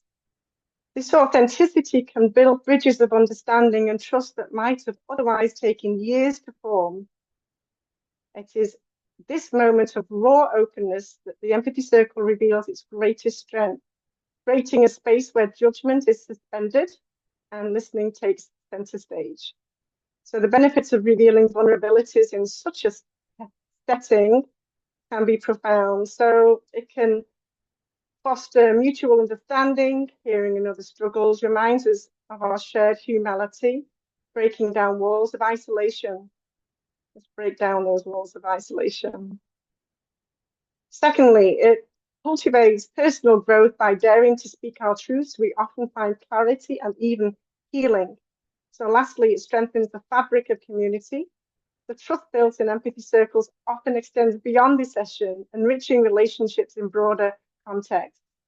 But let's not ignore the disadvantages. So vulnerability, especially with relative strangers, carries risks. There could be the fear of being misunderstood or judged, regardless of the empathy circle's intent to avoid these outcomes. There could also be the potential for emotional overwhelm, as sharing or hearing deeply personal experiences can be intense. And for some, revisiting painful memories might feel destabilizing. So being self-aware, and the speakers today have brought that up a lot. Being self-aware, knowing and recognizing our personal boundaries is essential. Exposing our vulnerability is a choice. Honoring our limits is valuable. So honoring our limits is as valuable as stepping outside of them. So how do we navigate these challenges while reaping the rewards? It begins with trust in the process. So the facilitator and the group's commitment to active, non-judgmental listening. So clear guidelines are crucial, and participants should know that they can share only what they feel comfortable revealing. And I have this is the link to the summit that I attended 2 years ago. Empathy in the peace and reconciliation process from a Rwandan perspective. Wow. So when I heard the vulnerabilities that were shared in the summit, there were just tears just rolling. It was like, just rolling down my face. So it had a profound impact on me, listening to these people sharing their truths to a bunch of people they've never met before. So the courage of those sharing the vulnerabilities were open and boundless. They were so extremely emotionally powerful, extraordinarily healing. So healing was taking place, and this healing is always a work in progress. So that is worth maintaining harmony. The sheer courage behind these experiences from either side were incredibly moving. They sounded raw, open, and boundless, and an extraordinary tribute to the human spirit's strength. So again, I offer my thanks to Edwin, Rutsch, for the opportunity to be able to be part of a community of people who have discovered ways to communicate through the empathy circles and holding that space of empathy. So again, revealing our vulnerabilities in an empathy circle is both a challenge and a gift. Challenge due to possibly confronting a fear of exposure and judgment. Something can come up in an empathy circle that you weren't expecting to come up. And so it can be a surprise to the participant that they weren't even aware they had this fear. And it's like, oh, wow, it can be insightful to some people at some moments, which is amazing to see and experience. So yeah, being able to listen empathetically to another is precious. Being able to actually acknowledge and hear ourselves as the other person reflects us. So we speak, they reflect back what they hear, and maybe we haven't heard ourselves in that light before. It can be like, really? I said that? Oh, wow. Right? It could be a good thing or a bad thing, but yeah, so being able to actually acknowledge and hear ourselves can turn our perspective to what we are thinking, we are saying, towards what we are actually saying. So the empathy circle offers an opportunity to repeat what we say, to feel and reflect what indeed we are intending others to hear, if that makes any sense. I hope it does. So listening to so how do we normally listen? Listening is something we can often take for granted. From a young age, we're taught to hear words, but rarely are we taught how to listen.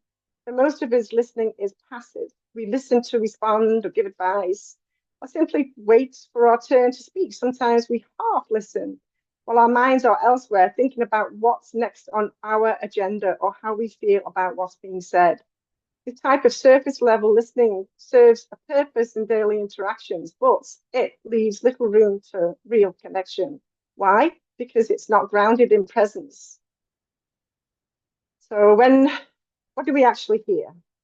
Lost my point there. So when we only half listen, what we hear is often fragmented. We might catch the words, but miss the emotions behind them. Consider this. So how often do we hear someone's pain? Well, we dismiss it because it's inconvenient or it's uncomfortable for us. So we hear their joy and then fail to join in, like Cara was saying, like amplify that joy, reflect, like, yeah. And I know that Zach is going to speak after me about house parties, so there's going to be a lot of joy there, I'm thinking. So what we think we hear is shaped by our own filters, our past experiences, assumptions, and judgments. So in this way, we don't just hear others, we overlay their words with our internal noise. It can be quite loud sometimes. So I'd just like to pause here and give everybody in the Zoom room a moment to kind of take a moment to feel what you're feeling right now. Just kind of take a deep breath. I invite you to breathe in and breathe out. I can't see anybody because I haven't got the gallery view. Let me see if I can. There you go. I can see you now. There we are. So should we try that again? Inviting you just to feel. And are we a 1 minute thing, Edwin? You've got about a minute and a half. All right. So let's do that again. Just breathe in.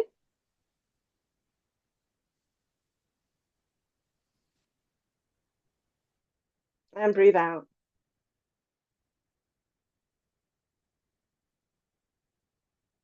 So I've got a lot more to say. I guess I haven't kept to my little timeline here. So I'm going to close with a slide. Thank you very much for listening. Here we go. Find it.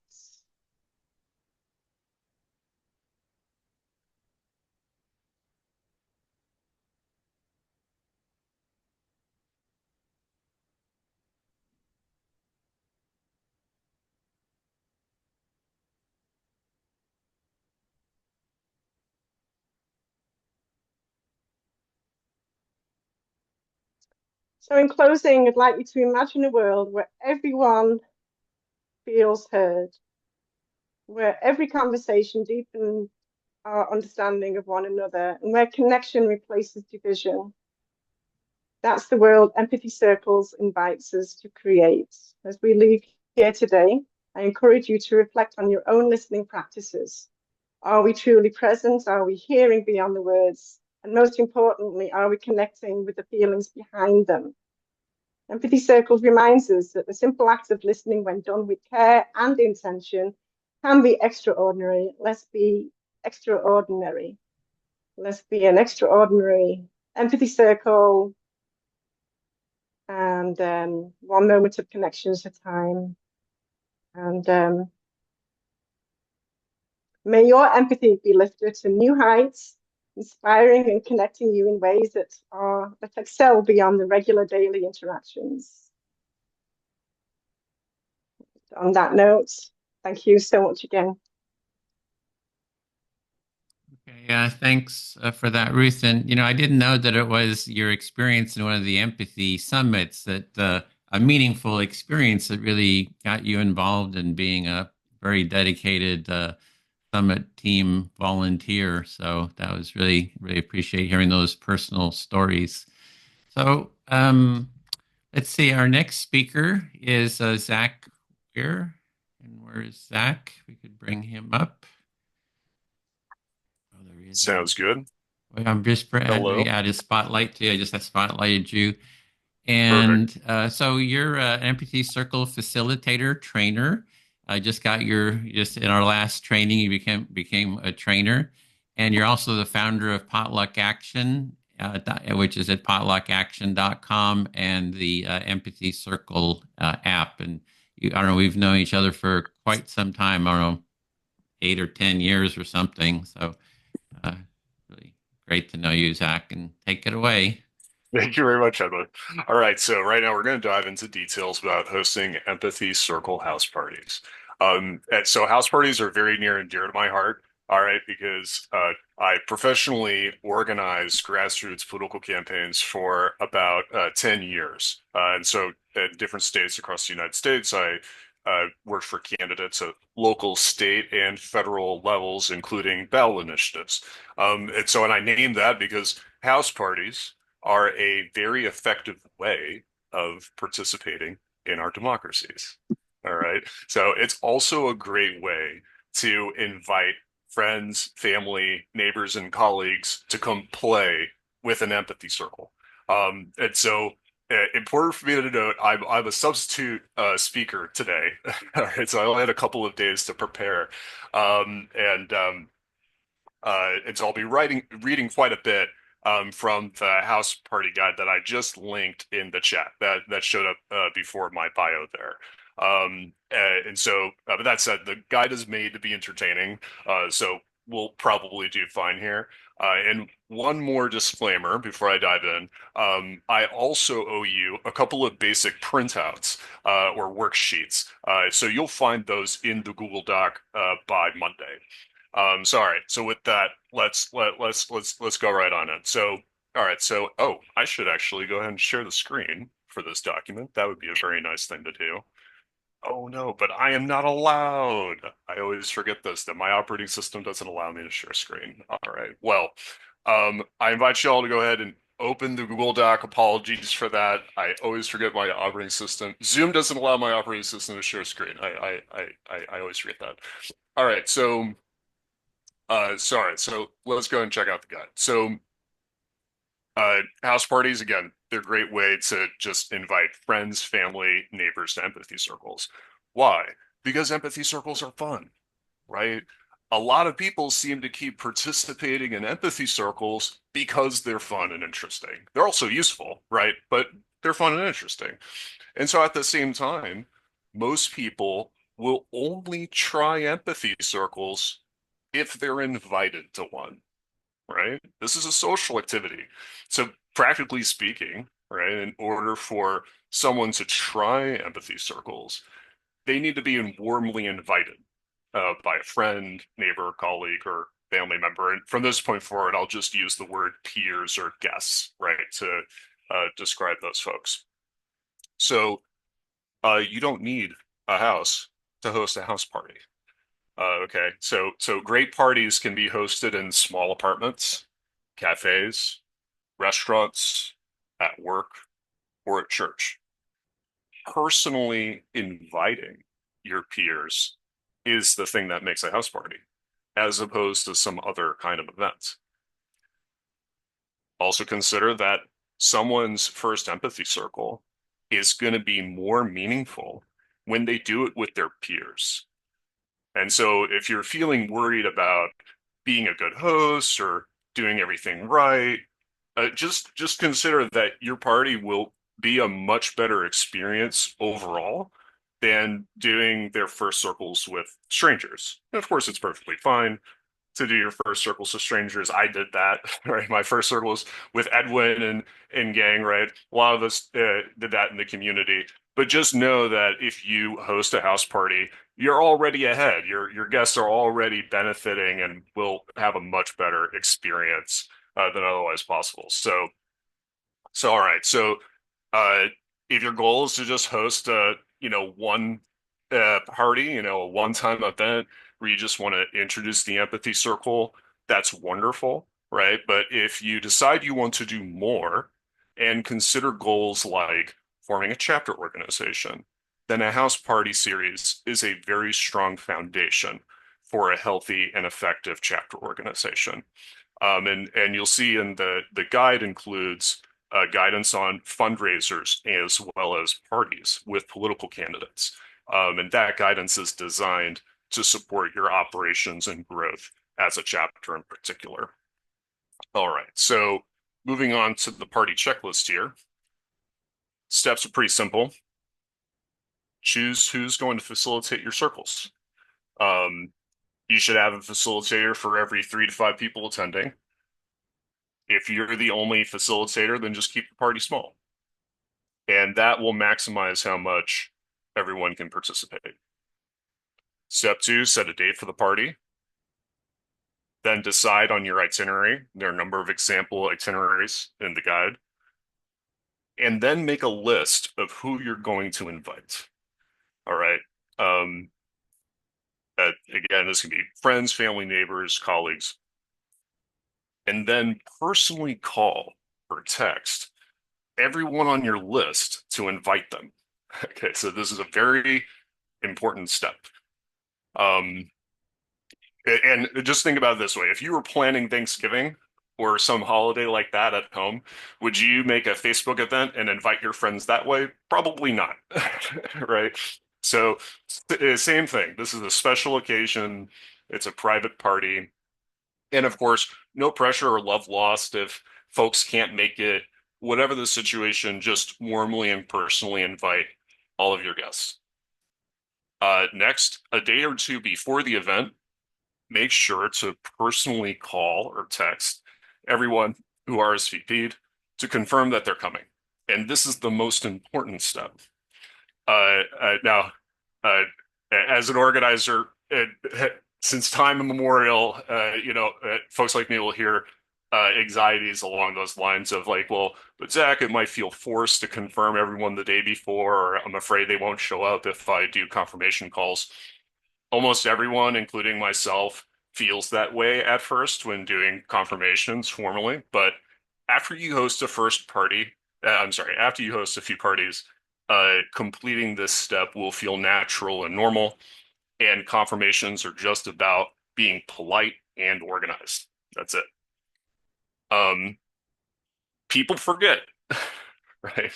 They might even put your event in the calendar and they forget about the event.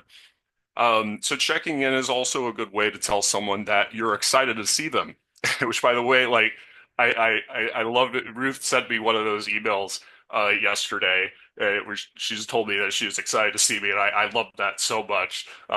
It made me really happy. It really started my day off really well.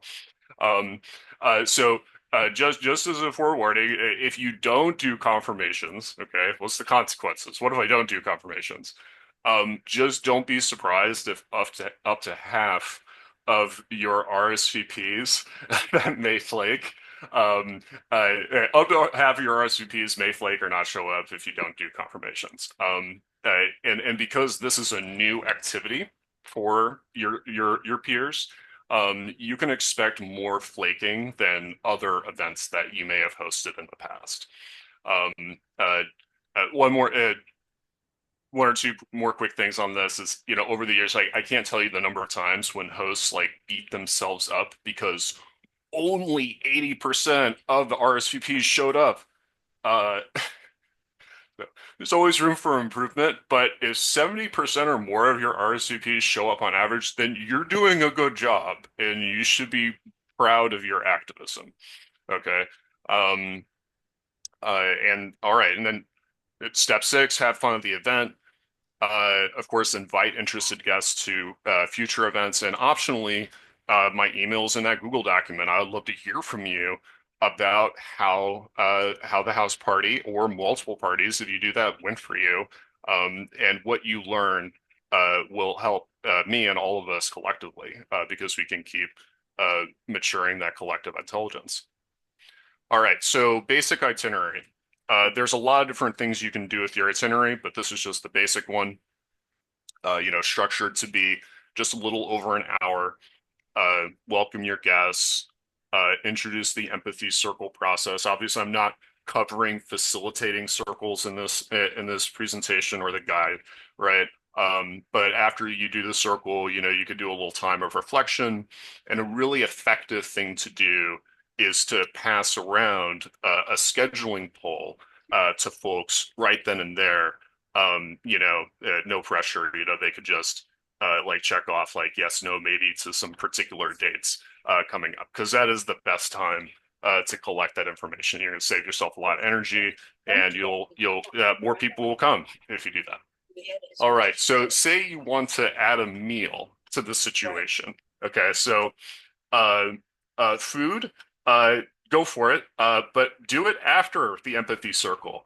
Right? Because would you want to pound down a dinner and then do your first empathy circle? Probably not. Right? So And I get it. It's logistically easier to feed everyone first, but if you want to include a meal in particular, then just consider organizing the circle afterwards. All right. We got the empathy circle game, which Bill Fuller made this wonderful, simple, and sweet little board game. I just linked to that board game, and that just fits nicely into the basic itinerary. Particularly, maybe the itinerary may be a little bit longer playing the game. All right, so as time allows here, I'm going to go ahead and touch on community organizing a bit. And if someone could repost, actually, I got it real quick. So I saw Jonathan's comment there. There's Google Doc again. And oops, I just DM'd that to Sally. Apologies, I should just ask someone else to do that. All right, there we go. Okay, so all right, so with community organizing, so house parties in general are one of the most effective activities in community organizing or engaging in the in our democracies. And so if you want to start, I'm going to actually focus a bit on fundraising aspect here. And fundraising is you can definitely host, one-off fundraisers without becoming a chapter organization. But if you're starting to go in that direction, you're like, all right, I want to start experimenting or discussing forming a chapter organization with my peers. Then fundraisers are a really great activity for that. So, and why? With an empathy circle, you can share really deep, insightful, and inspiring conversations about causes that you're interested in, right? And so, um, uh, uh, my recommendation is to host at least 2 empathy circle house parties before your first fundraiser. And there are 2 types of fundraisers in the guide. There's the crowd fundraiser and there's the dedicated fundraiser. And so with a crowd fundraiser, basically you can print out kind of a bingo-like card. You can invite your guests to think of causes that they're generally interested in. And, they can be invited to do a little research or, kind of come up with a couple little stories about the causes they're interested in. And then bring and tell those stories and share that information at the empathy circles at the party. And while people are doing the circles, they can just write out like small, not obligatory, of course, but like small monetary pledges while doing the empathy circle. And so that's just a very simple way of everyone to like feel engaged and to feel like they're being effective, and they truly are being effective, right? And so, like say, for example, one of your guests, she knows she wants to donate $20 total at the party. And maybe she pledges all $20 to one cause on your bingo card, or she splits up $5 between 4 different causes. Now, that said, if you donate small amounts to more causes, that is a very good thing. But just to be perfectly fair, the downside is that now you're doing 4 different financial transactions instead of one. And I'm already hearing voices of people telling me like, I ain't got time for that on date night, Zach.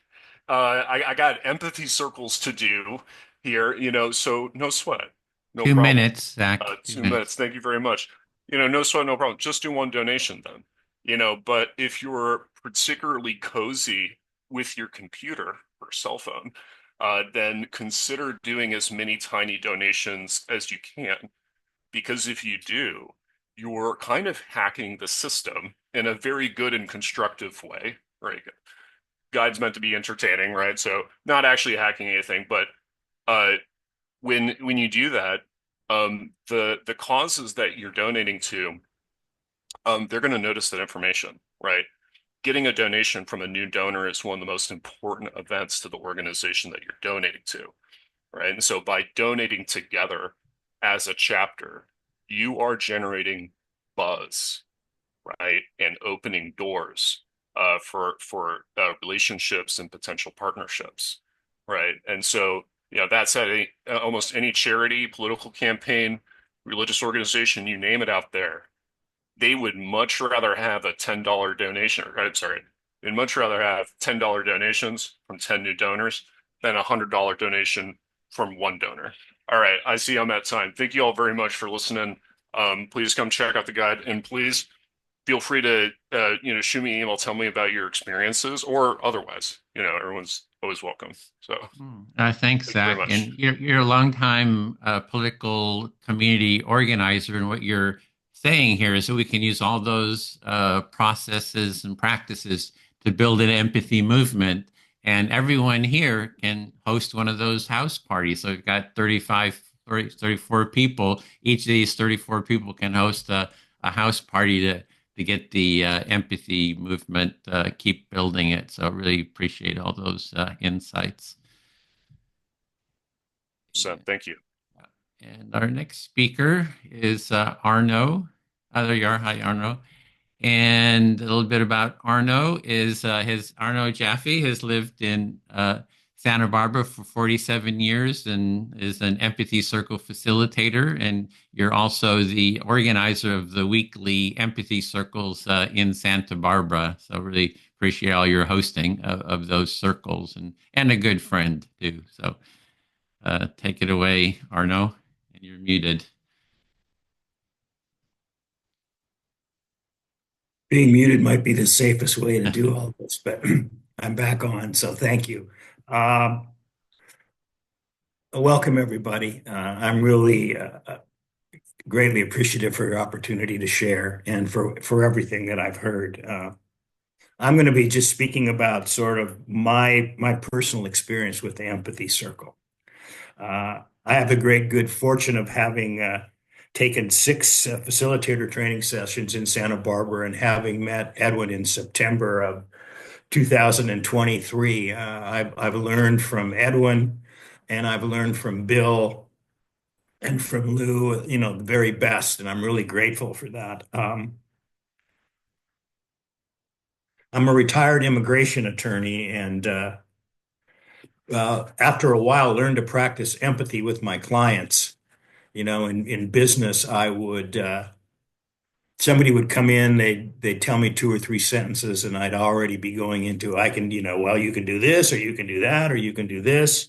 And I realized that I wasn't giving them an opportunity to tell me a little bit about themselves and for me to just listen, and rather than go into problem solving. And that really helped. It's a process that allowed me to give back to my clients before we really started any interactions. And that really helped. I also practiced NVC before I started doing the empathy circles. I had a son in his 30s who had addiction problems, and I realized that if I could get him to come back home, that I had to learn a whole new way of thinking, being, acting, and doing for my son, and being able to say, what are you feeling and what are you needing, was much better than saying, how you doing? And what are you feeling and what are you needing are at the basis of what goes on in an empathy circle. What I found in my experiences here in Santa Barbara, and if I sound woo-woo, it's because I am woo-woo, that I hear the divine speaking through people in circles. The everyday knowledge and wisdom and heart and hope of people comes out when they're in that circles. And it's really, really, really powerful. People who are strangers become intimate in the short period of time that you're in a circle. And that's also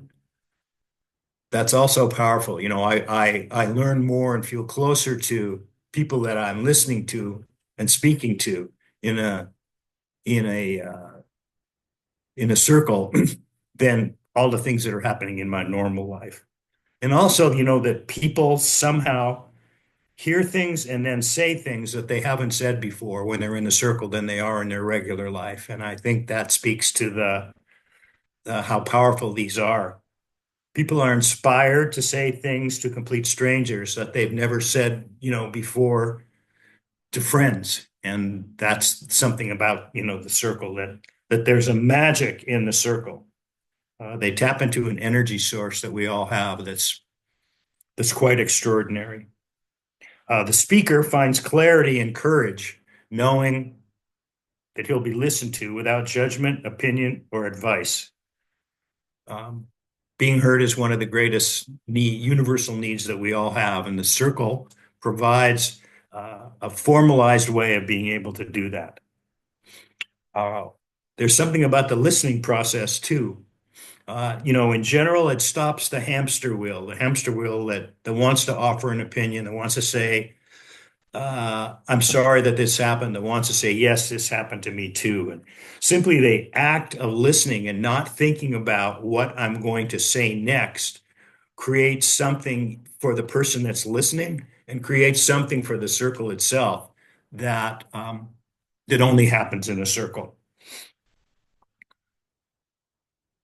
People who come to our circles here in Santa Barbara always look forward to coming back.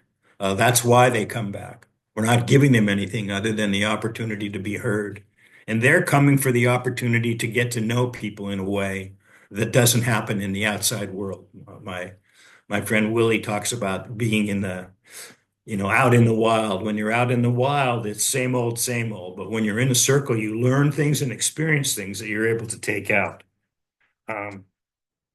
People who are first timers in a circle are amazed at how quickly it is to learn. And that's, again, a beautiful thing about the circle. Once you give the introduction, you get down to experiencing having an empathy circle. And if there are any of you out there who haven't had that experience, I invite you to come anywhere where they're offering live circles or anywhere where they're offering online circles, and you'll be able to see that everything I'm saying has a certain ring of truth to it.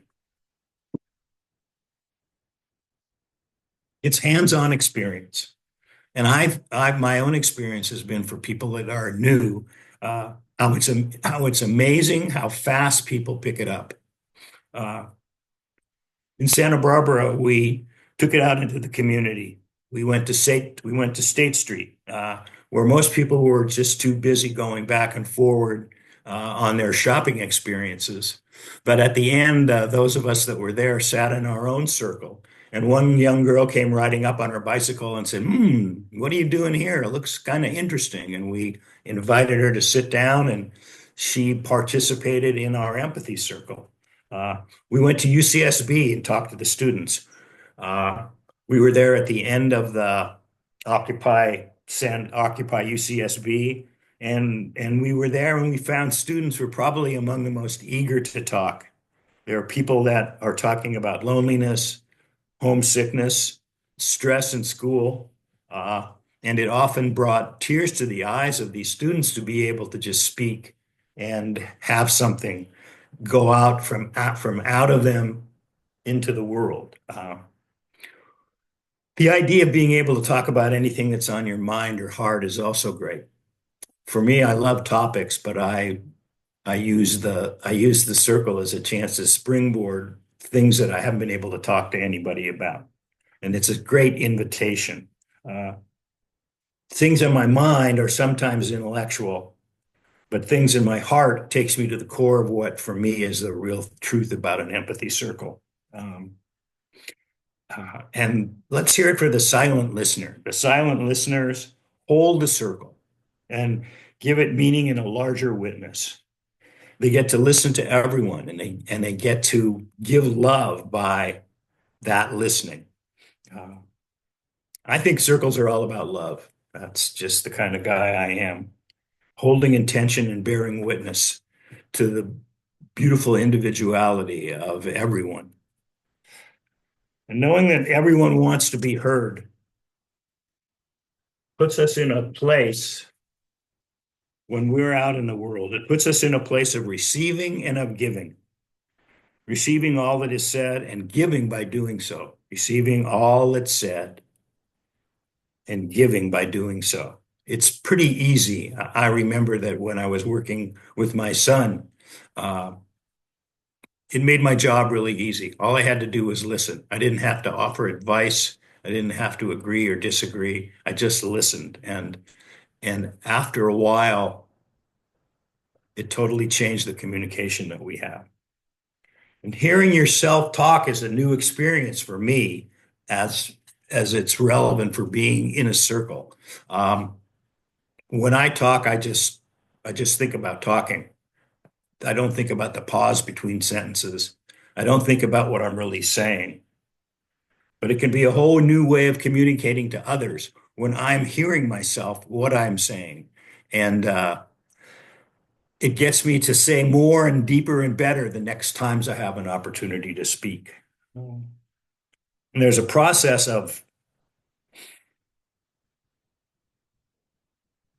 most likely in a circle, people are more likely to speak if they're reminded in the introduction about Carl Rogers or Marshall Rosenberg.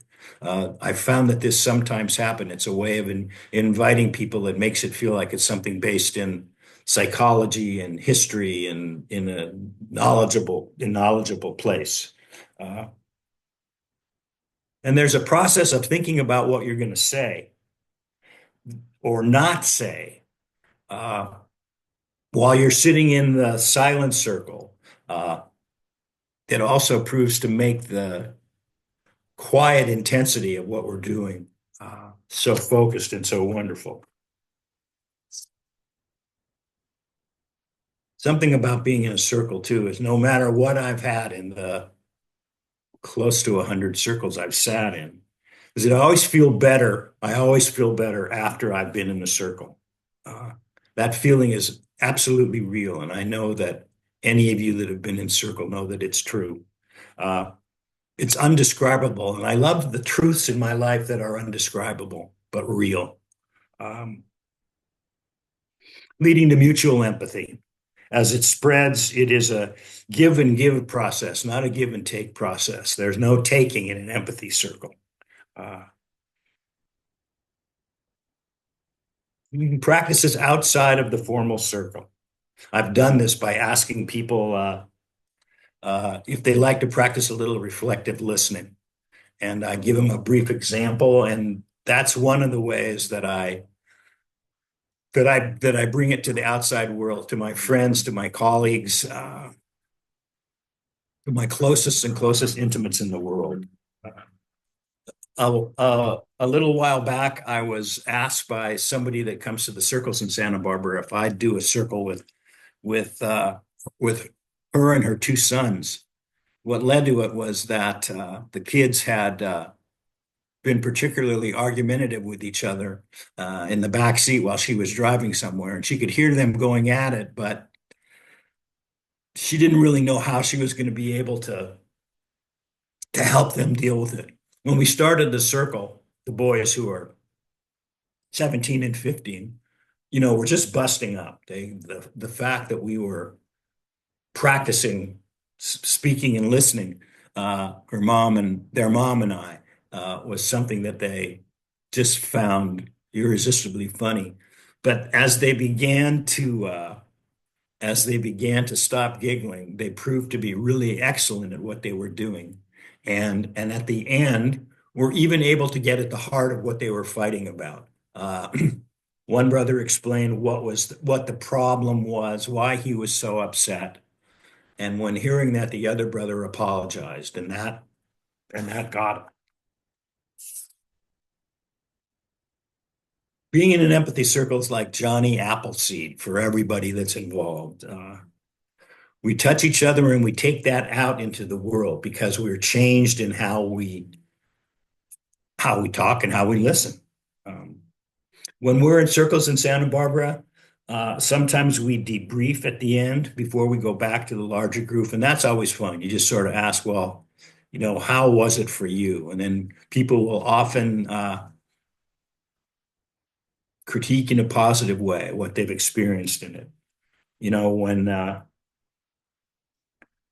know how great you are. That's been great. And I just conclude by saying when life gets lifey, which it often does, practice empathy. Thank you all for listening. Well, thank you, Arno. It always warms my heart just to hear you speak. Just about your personal experience. It's always so moving and so touching. So thank you for that. Thanks, Edwin. Yes, so we're going to move on to the next portion. We've finished the speakers section of our summit today, and we're going to be next going into the empathy circle. There we go. Empathy circle practice, a part of it. So I'm going to turn it over to Jana, who's going to facilitate that. So take it away, Jana. And thank you to all of our speakers too. This is just really wonderful to hear all these great, wonderful stories, insights about the empathy circle. Yeah, thank you, Edwin. Thank you, everyone. This is, I've really enjoyed the speakers as well, everyone, really. And welcome to the Empathy Summit, Empathy Circle. So I hope you can stay for this and actually experience an empathy circle after you've heard its praises sung. Thank you to the whole Empathy Summit team, Edwin, Ruth, Jonathan, Cara, and to the whole Empathy Circle community. So this is the participatory interactive part of the Empathy Circle, and I'll introduce it briefly. And this is a really fun part of the summit. And Ruth said that actually that was what inspired her to get involved in an ongoing way with the community and Empathy Circles. So we can take that inspiration with us. So the Empathy Circle is a structured dialogue process, and it's based on mutual active listening. And values core to the Empathy Circle practice and community are empathy, mutuality, openness, and care. And one of the many reasons that I love Empathy Circles is the mutuality. I love that we have time turns so that everyone gets an equal time speaking and listening, and speaking and being heard. And when I finish this introduction, we'll be going into breakout rooms, into smaller Empathy Circles are usually best done in small groups of 4 to 6 people. And there'll be a facilitator, at least one or more facilitators in each room. And we'll also have a chance for a bio break when we get to the breakout rooms. So now I'll explain the Empathy Circle process.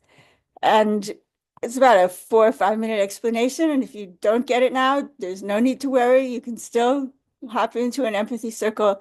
And the practice is simple, and you'll pick it up once we get started. Let's see here. Did Jonathan, you share the picture? Here, let me share the picture.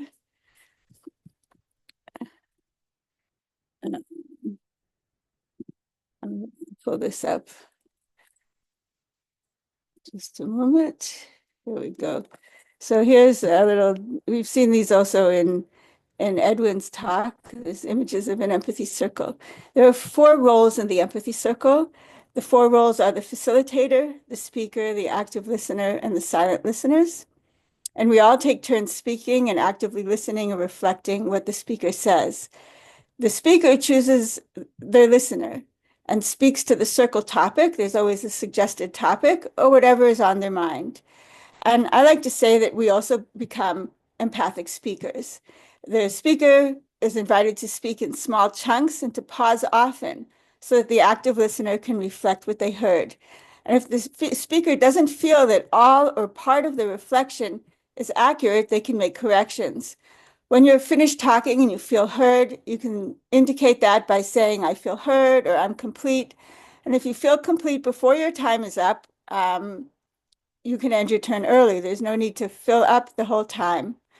And as the active listener, in your own words or using the speaker's words, you reflect the essence of what you heard until the speaker says they feel heard, going back and forth in these small chunks.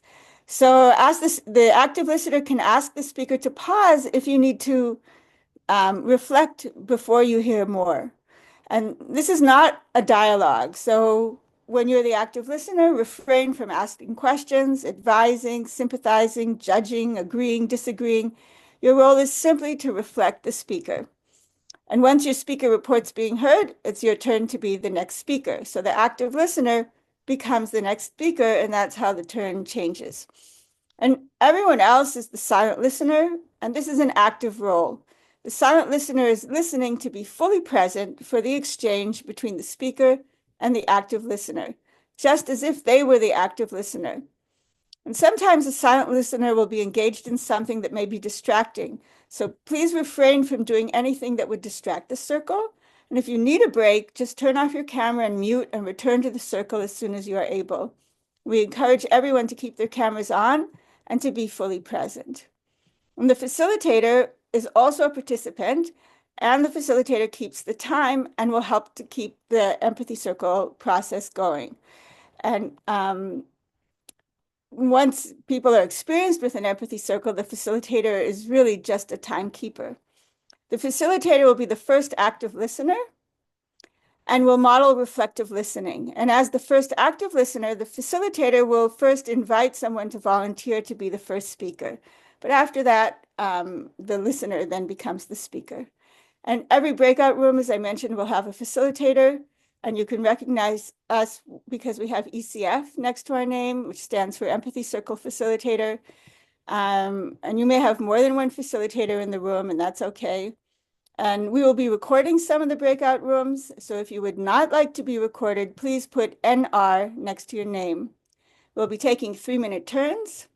The suggested topic is, what are your top takeaways about the empathy circle process from the presentations, or whatever is in your heart and mind? And we'll close the circle. You want to close it, Edwin, at 3 o'clock or at 3:05? Yeah, top of the hour sounds good. Top of the hour at 3 o'clock. So we just have under an hour for the empathy circle. And Edwin will give us a 10-minute notice before the end of the circle. And the best way to learn the empathy circle process is to experience it. And if you have questions, you can put them in the chat or ask your facilitator when you get to the breakout room.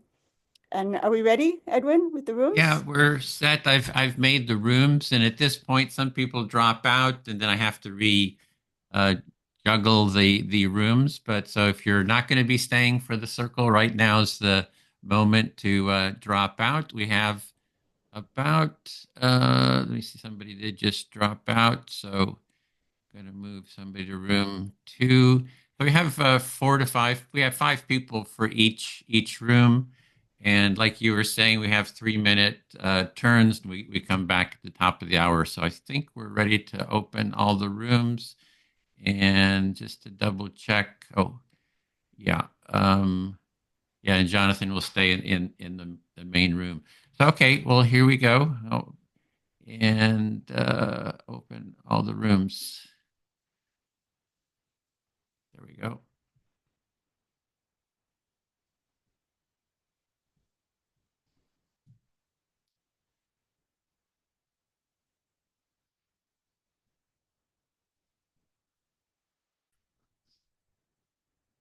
So I'm joining this room if you'd like to facilitate, Arno. Oh, you're muted. I'm happy to, Edwin, but I always defer to you because, especially for people that have never been in it, there's nothing better than hearing it from you. So why don't you do it? Unless you want me to. Yeah, if you would do it, just because I'm also kind of managing all the breakout I'll do it. Stuff. I'll do it. I'm happy to do it. Got my phone right here.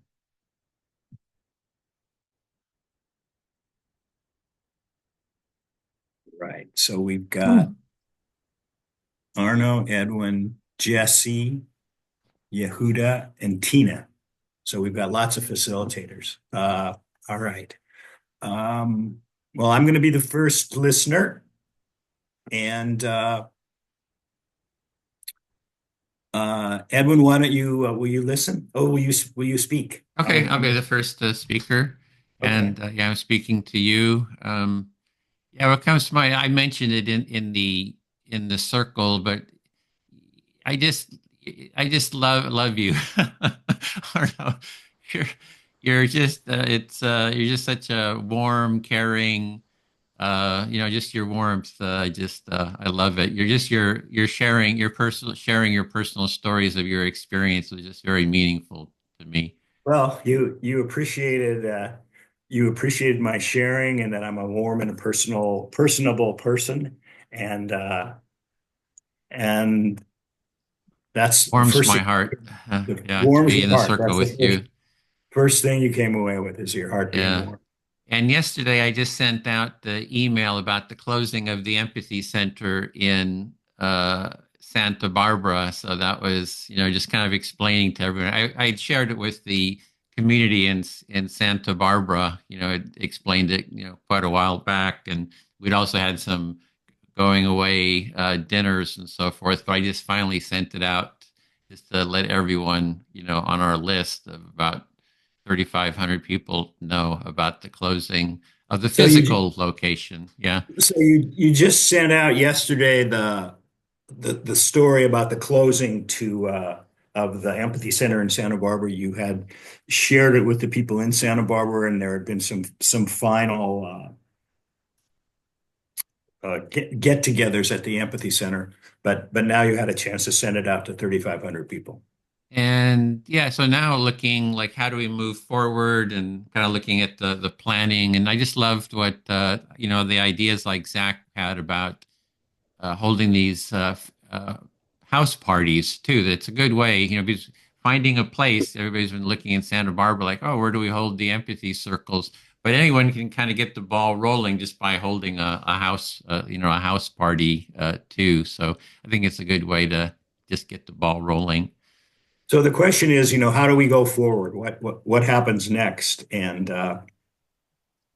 you're thinking that having let people know is a way that you'll get this seed planted and go forward. Yeah, and I feel very heard. Thank you. Thank you. Okay. Let's see.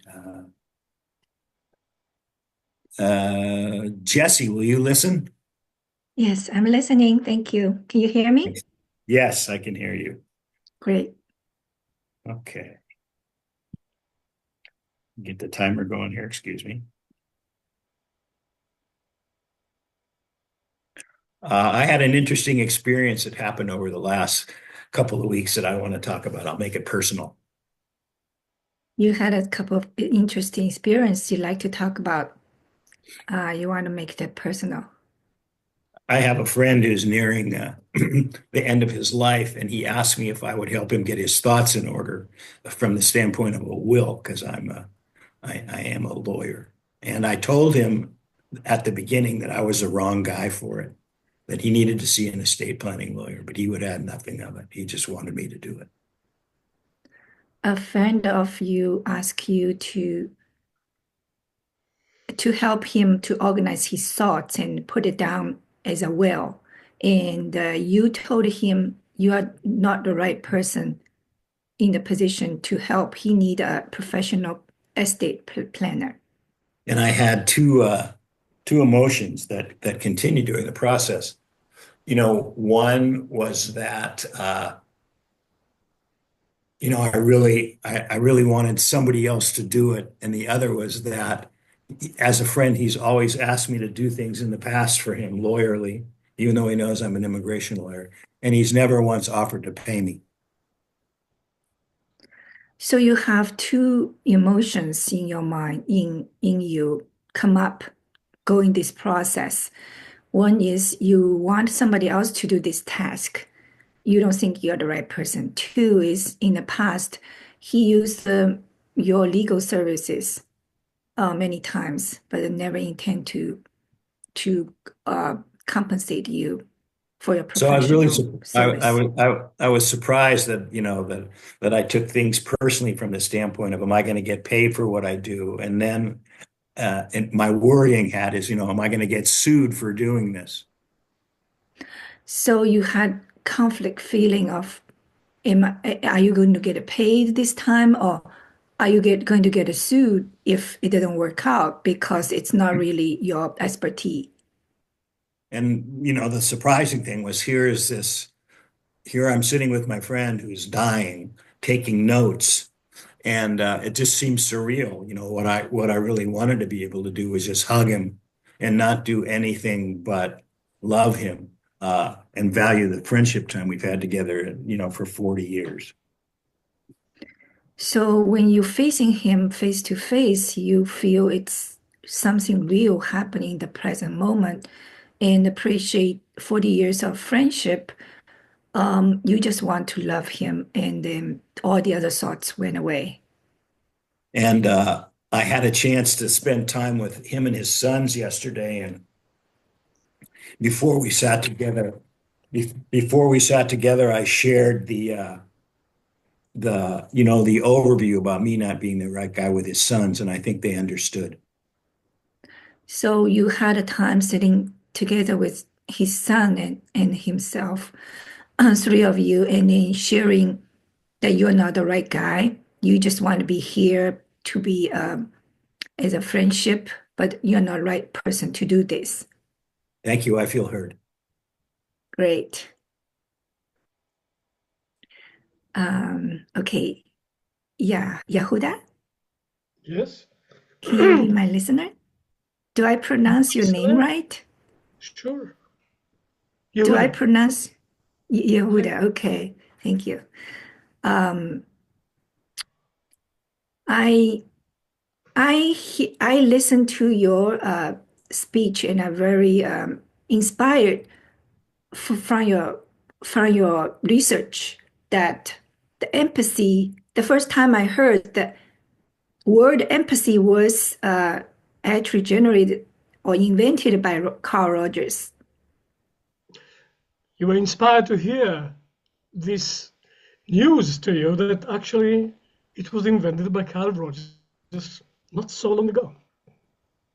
And I just recently get in touch with this empathy, the word empathy, and I am very curious to dig into what empathy is really about because I had opportunity to attend the empathy circle training in Santa Barbara in August, and since then it's leading me to more and more interesting to learn the empathy circle and the concept of empathy.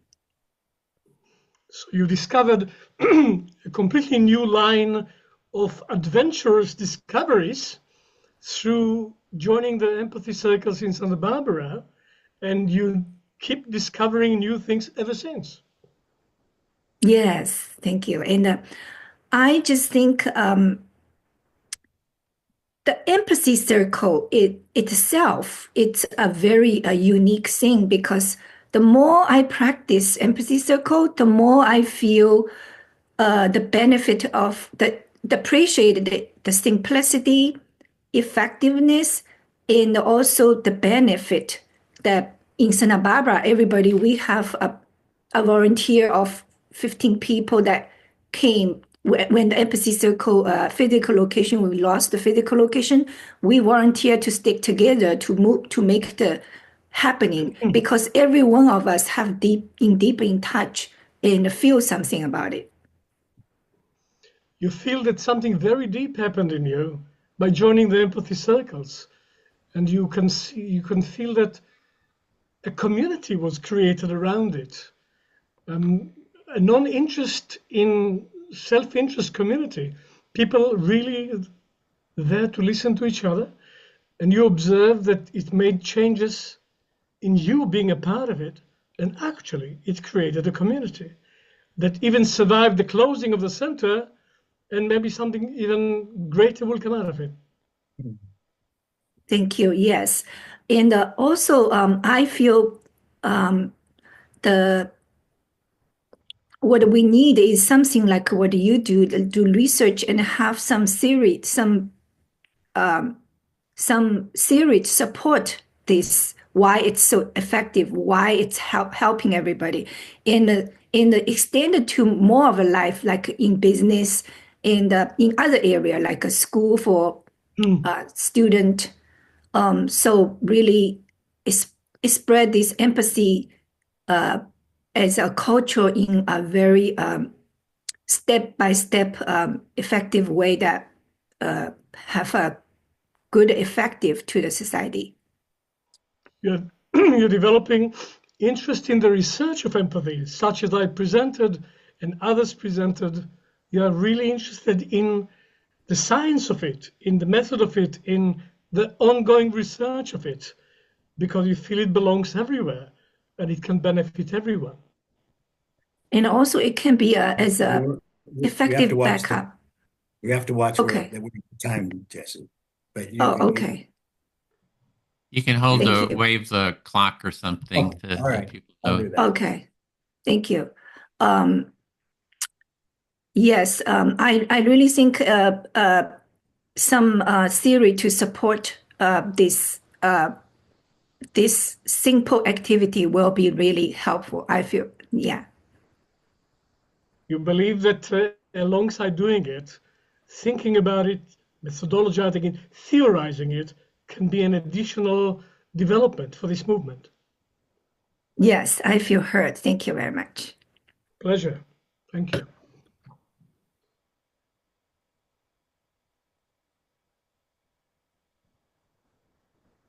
So you get to pick a listener, Yehuda. I have to pick a listener. Yeah, you're going to talk. A listener to me, yes? Yeah. Well, I didn't hear anything else from Tina, so I'd like to be heard by Tina. Are you there, Tina? Yes, I am. Thank you. Well, something very fresh actually from today. I have a very close friend, one of my closest friends, and over 20 years friendship in different countries and co-working. And this friendship has many levels, and it became quite intimate and also collegial. And I'm very affected by this person. And sometimes there's no distinction between expression of her feelings and judgment. And so because I'm so close to her, sometimes she gives herself the freedom to just express how she feels, but it is offensive, and I don't manage to distance myself in time just to observe it before it affects me.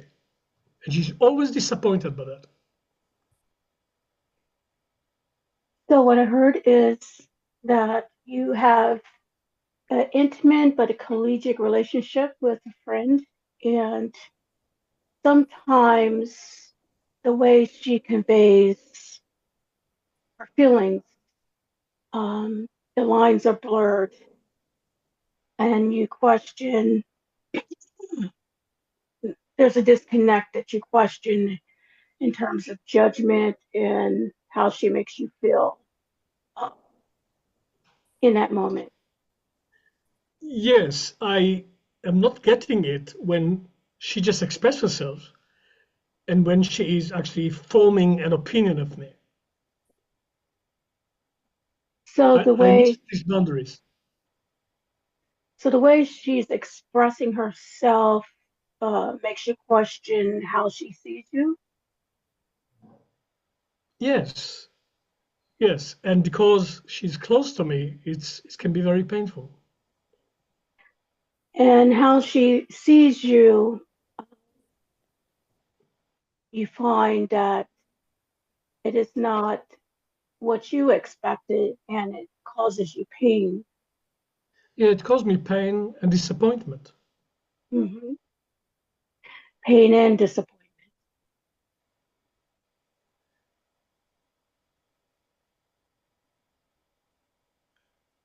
I don't hear you. Say it again. I missed something you said. It causes you pain. How she reacts and how she expresses her opinion causes you pain and disappointment. And she is disappointed that I am disappointed because she thinks just express a feeling. And her expression of how she feels, in her honesty, she gets disappointed that you are hurt by what she's saying and not hearing what she's trying to convey.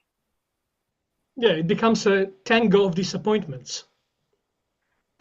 So then both of you end up feeling hurt and disappointed. But we are very vulnerable to each other because we're very close. So sometimes it creates a distance. So in that vulnerability, what I'm hearing is that you're seeking some distancing or boundary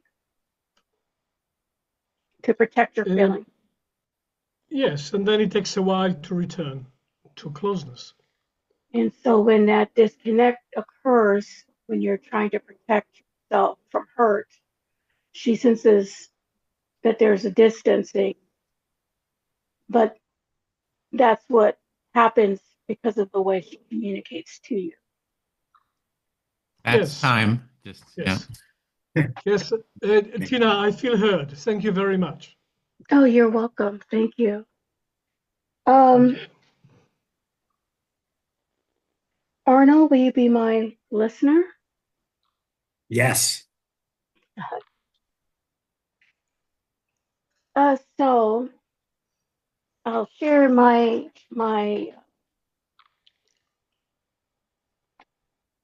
what I've learned or experienced with getting involved with empathy. I didn't quite hear you. You were breaking up. Do you mind repeating, Tina? Oh, sure. I think I'll just share a personal expression of what I've learned or what I've experienced through this empathy circle movement. So you're going to share an experience of what you've had by being a part of the empathy movement. Yes. So I have been dealing with intrapersonal conflict because battling for my health. So you've been dealing with intrapersonal conflict with people in your life. I'm dealing with intrapersonal conflict with an A, which conflict with myself. You've been dealing with intrapersonal conflict with yourself. Correct. Yes. People don't really address that personal conflict very often. People don't normally express that personal conflict. Mm-hmm. Because I'm taking I decided that if I'm going to encourage empathy, that I need to look at myself. You've decided that in order to encourage empathy, the best thing to do is to work on yourself. Yeah. So metaphorically, I decided to take my shoes off and then step back into them so that I could reconnect with my life. So you've decided metaphorically to take off your shoes and step out of them and then step back into them to move forward in your life. Because it became clearer to me that I have been completely disconnected with myself. It's been clear to you that you've been disconnected from yourself. That in part is survival mechanism and also that need to stay in control or have some sense of control over my life. Part of it is for you to be able to stay in control of your life. To survive. To survive. Yes. So what I've learned about this opportunity to engage in empathy is that I would show empathy to someone else, express, but I would not and have never felt compassion or been kind to myself. So it's been easy to give empathy to others, but much harder for yourself, haven't been inclined to. And that's time. Say it again, I'm sorry. Are we at time? Yeah, you're out of time. Okay. Thank you. Feel heard? You feel heard? I feel heard. Yes. Thank you. All right. Thank you very much. All right.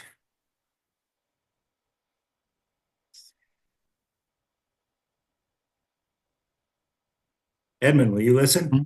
Listening. Edwin? Thank you. I was really impressed by what I heard today, especially by the number of people that have taken what they've learned in the empathy circles and applied it to the way that they're reacting and interacting with people in their lives, in their business lives.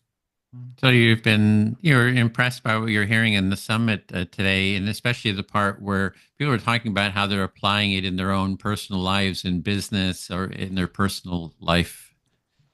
And it really resonates for me because it shows how if indeed there's an empathy revolution going on, that it's already happening. Yeah, so it shows that if there's an empathy movement or revolution happening, that it's actually is happening. It's not like something just in the future. And it's beautiful because unless people tell me in the circles that I sit in, it's mostly personal stuff. I'm not hearing it about how it's going out in any other way. So it's very inspiring. Oh, so it's inspiring to hear it kind of from the bigger picture, how there's sort of this movement, because the circles you take part in, people are just talking about their own personal experience primarily. I liked Zach's idea about the house party. I thought that was a really neat and simple way to spread it locally. And really like the Zach's house party ideas. And I think that there's it anchors the concept of empathy as a practice that is based on empirical stuff in science and in business and in life. And you appreciate how this is grounding the empathy in something that's business oriented in life and in science. So it's not woo-woo kind of. And it gives me a new sense of excitement about ways that I can take what I've been experiencing into the other areas of interpersonal relationships and actions. Yeah, so it's it's just gives you ideas for how you can apply it to other parts of your life, because it's not just fluff. There's something grounded there that you can expand on. Thank you. I feel heard. Okay, I'll speak to Jesse then. And you're muted. So I was hearing that, Jesse, that you were interested in like more of the background science definitions of empathy. So I wanted to say a few things about that to begin with. You'd like to introduce some background on empathy definitions. In fact, I'm going to post into the chat a book on empathy, a history. So this is by someone who did a really good job about talking about the history of empathy. And I'm not quite sure who got the notion that empathy started with Carl Rogers, but it was already started, the basic concept kind of got started in the 1870s, I think. Okay, great. You're introducing a book from Amazon. I saw the link. Yes. And that empathy got started, kind of the essence of the concept got started in the 1870s in Germany. Empathy, the concept of the word, empathy, yeah, and concept, started in 1870 in Germany. And it's had a long history. I mean, that's a short history for a word, really. But I think Carl Rogers just really kind of consolidated and really created a firm foundation for an understanding of empathy. So he's like sort of really pivotal. So Carl Rogers really bring it to an academic level to explain the empathy more grounded and more rooted, more professional way to understand.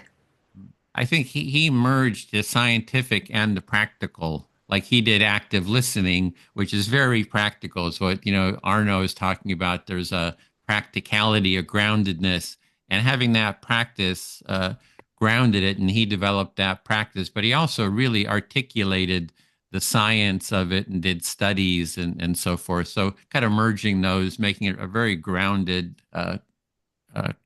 concept. So he integrated the action the action we take to practice empathy with the science,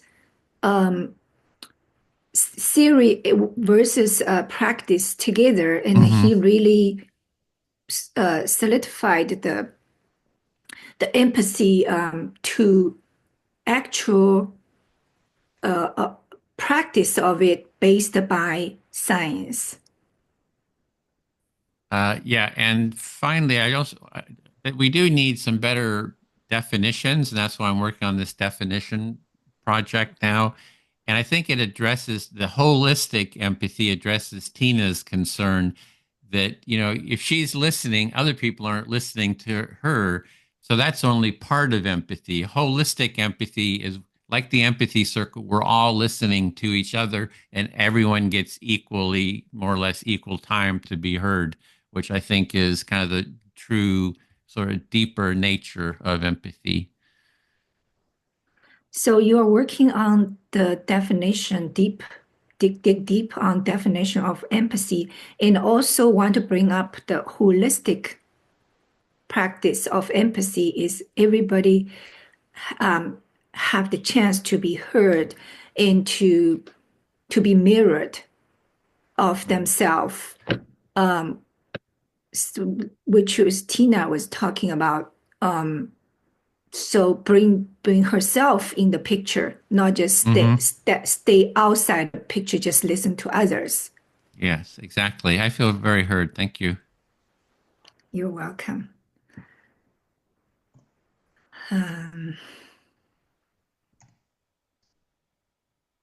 Tina. Yes, I'd love to. Are you there? Okay. So I also had a long, difficult relationship, a difficult time for the past decade. You also had a long, challenging relationship for the past decade. Difficult. With a family relationship, yes. And I'm still handling that. And yesterday, I had a talk, and I realized today that I again put myself away to accommodate the other person's need, and he just didn't even feel he even didn't feel his need being fed. So even though you put yourself last, it still was not enough. Yes, I feel like it's endless hole to fill in. As you mentioned, to put myself in my shoes to move forward, I realized that that's what I need to do.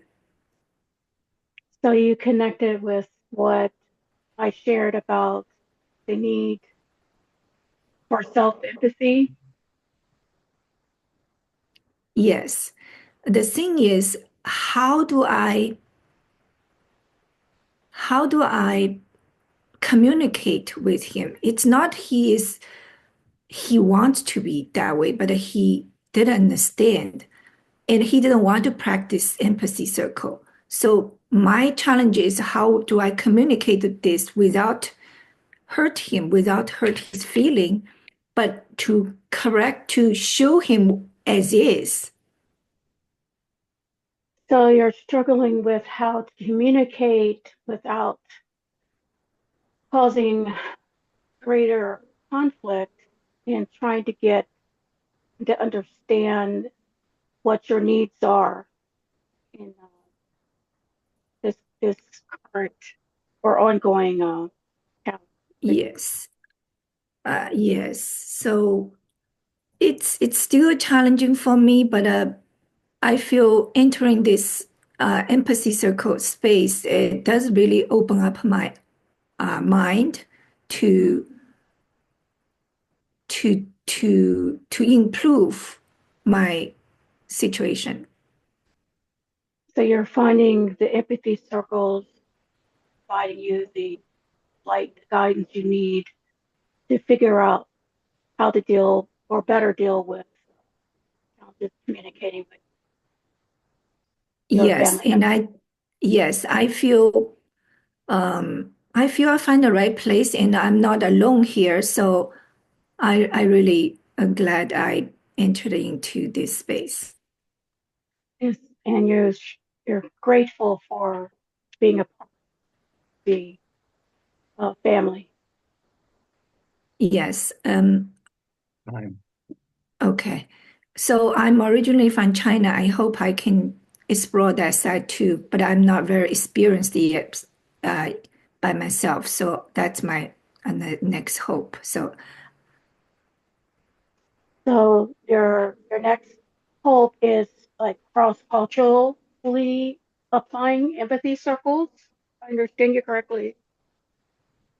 yes, I feel heard. Thank you very much. Oh, you're welcome. Thank you. Okay. Edwin, would you be my listener? Listening. Oh, wait a minute. Actually, should I call on Jesse? Because I see I'm keeping an eye on time. Is that okay? Or Sure. Jesse, would you be my listener? Sure. Okay, awesome. Thank you. So actually, I'm sorry, you just spoke. I did want to get back to you, but is that okay if I do that? It's your Doesn't choice. matter. Speak to whoever you want. Okay. Jesse, I was Yes. relating to what you shared about really not feeling appreciated when you're putting forth a lot of effort, extending effort to help in every way you can to not hurt another person, but feel that it's not enough. So you related to my effort to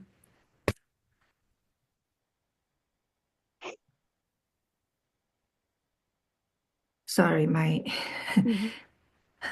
you related to my effort, a lot of effort into somebody for somebody's best interest, but not appreciated and then demanding more. Yes.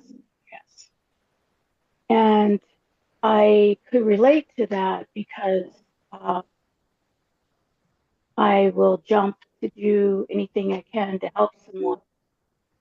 And so you can, okay, go ahead.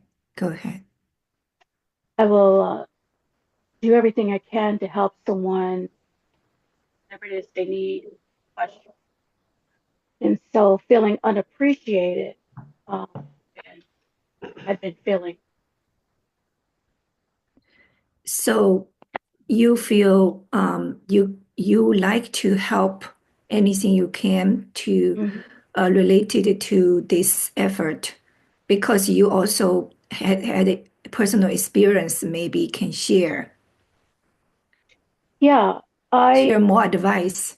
So I'm really realizing as I look into self-empathy that I have abandoned myself and that I realize there is a disconnect, that I'm now going back to do that internal work that's needed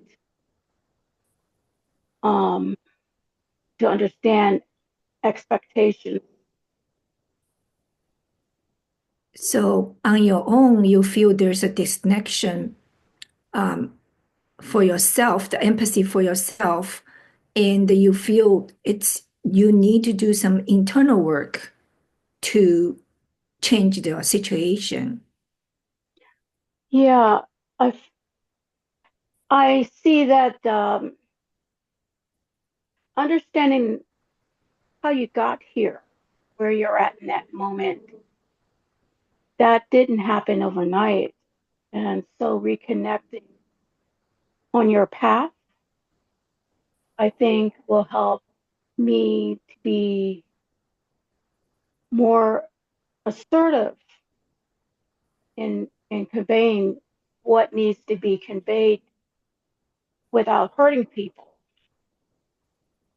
To understand how it get into this situation, and it take the course of long time to get there, and to help you understand what lead you to today's position is very important to your experience, that not blaming on other people or circumstances, to start with your inner, or your personal understanding first. Yeah, and understanding that for empathy, you have to have capacity. So if I don't have the capacity for self-empathy, I'm seeing that the other where there is this disconnect where they don't see that I've done everything I can for them, they are lacking. They may be lacking the same talents of capacity to feel and share what they're feeling, what I learned. So you find you need to have empathy, you need to have capacity on yourself, which is the capacity of empathy on yourself before you can have the capacity of empathy to somebody else. And they might have the lack of capacity themselves that you don't realize. That's why you keep feeding them, because they don't have any sense their lack of it. And you have to keep feeding them. Maybe that's what's the problem. And to start with yourself, to feel with your empathy, will set up a good example for others to understand what they need to do, and then will change both of you. That was the time to, maybe she's not. Exactly. Thank you. You're welcome. This is really interesting. And I'm sorry. Yeah. Wow. You're up again, Jesse. Oh, great. Thank listener. you. Okay. Yehuda again.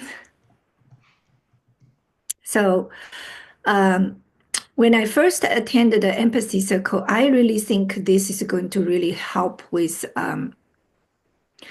cross-cultural family and marriage and the business.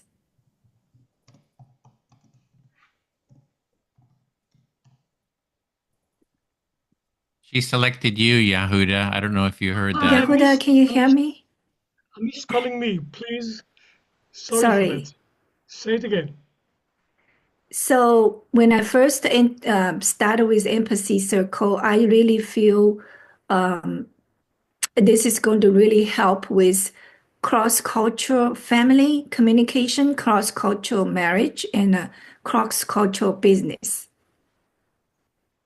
You felt right from the start that this has a great potential for cross-cultural relationship on all levels. Yes. So I was thinking about all the ways to can help. Then I start to, when I really like what Tina said, I start with myself to experience this, what an empathy circle can do and what it really is. Well, you started to get a real experience of empathy, not just the concept of it, and you realized it made a big difference to you. Yes, and when I keep practicing, I keep finding more dimensions. What the empathy is what the empathy circle, the particular format we have, is helping us. Well, the more you experience it, the more you look at it, the more you see in it. It goes deeper and deeper for you. Yes. So I really think what Edwin doing here is making it holistic practice in empathy. You're very grateful for it, what Edwin is doing and his colleagues in making it a real practical thing to do, practice that everyone can relate to. Yes. And today's summit is, I think, bring it another level because so many people shared so many great content that bring me into new thinking. The more you hear about it and the diversity of opinions and perspective really makes you go deeper and feel deeper about it. Yes. I'm really looking forward to practice more on myself and then see how I can bring it to benefit the world. You're looking forward to go even deeper into it and be a part of bringing this further into the world. Yes, I feel heard. Thank you. Pleasure. Thank you. You can pick up somebody. How are we going for time, Edwin? We have about 8 minutes, 9 minutes. Okay. Anna, will you listen Yes, to I'm me? ready. Fire away. I keep being disappointed by myself in relationship to my colleagues, not my clients, but my colleagues. You keep feeling unhappy with yourself as it relates to yourself, not your clients, but to you. No, to myself in relationship to my colleagues. Yes, to yourself in relationship to your colleagues is what you feel unhappy about. Because what we do together touch me so deeply, it's so much a part of me. Then when I feel misunderstood or contradicted on the basis of misunderstanding, I tend to react to it. So you react to being to be misunderstood by your colleagues. I could explain when I misunderstand, but I'm reacting to being misunderstood when my colleagues believe that they do understand me, but they don't. The challenge is that your colleagues don't believe that they're being misunderstood. They think that everything is clear. And it's not. And that's very frustrating for me. And it's not, which is totally frustrating. And it's not on personal matters. It's always when it involves working with other people, our students, our clients. So I feel very attached to it and very committed to get it right. You want to get it right because it relates to clients and other people in the collegial world. And then I go into defensive reaction. And then you get defensive. And then they get offended by my defensive reaction. And then they get offended because of your reaction to them. And it goes in cycles and it's so repetitive, it's embarrassing. And it's very repetitive, which is embarrassing. Which makes me disappointed of myself. Which makes you disappointed of yourself. Didn't find yet the point of leverage to get out of this cycle completely. You haven't found a leverage point to get out of the cycle. Which is a bit embarrassing, but I'm trying to help others and couples to do the same. But I keep being humbled by my own limitations. Well, you're humbled by your own limitations, even though you're trying to help clients and couples understand themselves. And it's okay to be humbled by my own limitations, but it's not comfortable when this is what I'm teaching. Well, it's okay to be humble, but you're really challenged because you want to do it right so well. I want to get over myself. You want to get over yourself. I do, really. Thank you. I don't compare myself with other people, but with my own potential. And yes, You compare yourself with not your own potential, but with other people, and that's No, time. I don't compare myself with other people. I only compare myself with my own potential. So you don't compare yourself to other people, just with your own potential. Yes. So I accept it as useful, humbling. So you accept it, youthful, humbling, and it's time. It is time. Thank you. I feel heard. You're welcome. Okay. Let's see. We've got time for one more. Does that seem right, Edwin? Mm-hmm. Yeah, I think so. 5 minutes. Okay. So will you be my listener? Mm-hmm. Listening. Okay.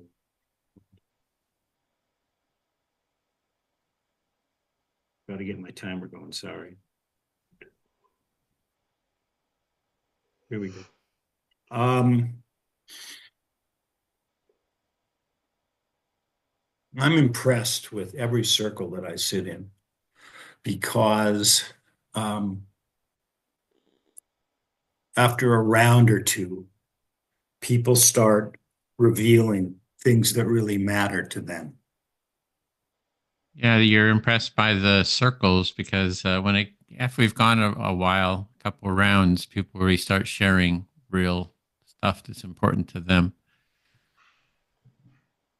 And I think it's too bad that out in the wild, in the real world, there doesn't seem to be enough time for people to give us the space to share what's going on. Yeah, it's a shame there's not enough time in the wild for people to really have that time to really listen to each other, give space. Because we're sort of stuck with these feelings that don't have an opportunity to be let go, not in an explosion, but in a way that leads to our own health and well-being. Yeah, there's just not the time to kind of express all those feelings that need to be expressed out there. And I wonder what it is, if it's a part of civilization or if it's a part of, who we all are individually that creates this dilemma. And you're just kind of curious with why is this situation like it is? But there's catharsis in a circle, and there's healing and warmth in a circle. And that's why I want to spread it, to give people that chance, because it's going to be a very challenging time in this country, and people are going to be snapping. Yeah, it's a challenging time in the country, and in the circle is warmth and listening and care, and we kind of need that. And I want to thank you, Edwin, for introducing to me the circle and the opportunity that it has to live in me and then go out in me in the most creative way that I can make it. Yeah, I'm hearing some real gratitude for me introducing you to the circle so you can take it in and then spread it as well. I feel heard. Okay, great. So we've got about 2 minutes, I think, or no, 1 minute. So yeah, you had something, Tina, to share? Yes, thank you. I share the same sentiment. I just really want to thank you, Edwin, for just creating and supporting the work that's so important to the world, really. I see it very clearly. I felt the impact of empathy circles in my life. And so I just want to say thank you for the work that you try to do every day. It's mutual gratitude because we're really trying to change the culture, build a culture of empathy, and it's everyone's participation and contribution. So I'm grateful for that, and hitting the close all room. So we're going to be sent back in a second here. So yeah, it's going to take us all, just chipping away at it is what I see, for making a cultural transformation. Like Arno, you're saying, like, why don't we why isn't this, in part of the culture? And, if we're teaching empathy in the schools, if the politicians are modeling it, just it's incorporated into all the different aspects of the culture. I think it's all very doable that we can shift the culture. So, and it's going to take, kind of true believers like like all of you, contribute for us all to contribute, towards that vision. Well, I'm going to head back to the main room. It's going to send us back in about 10 seconds. So thank you. Thanks, everybody. Thank you. Thank you. Thank you, everybody. So good. Okay, I'm looking. Okay. Everyone back? Yep, we're all back. Okay, well, welcome back. And so now we'll just do a round of sharing how this practice, how you found it, and how it was for you. What is it? Let me see here. This is not cooperating. What is it? 30 seconds to 1 minute? Yeah, 30 seconds because we have about 25 people. To share, and then Edwin will do the closing. So I'll just call around based on what I see on my screen. Hillary, would you like to share how 30 seconds, how this has been for you? Sure. I always enjoy giving back to the empathy community. And of course, it increases the empathy within me. I love seeing familiar faces and meeting new people. And I also love Dr. Darling's presentation with a focus on DEI. And my second favorite was Arno Jaff's, where he gave some prompts.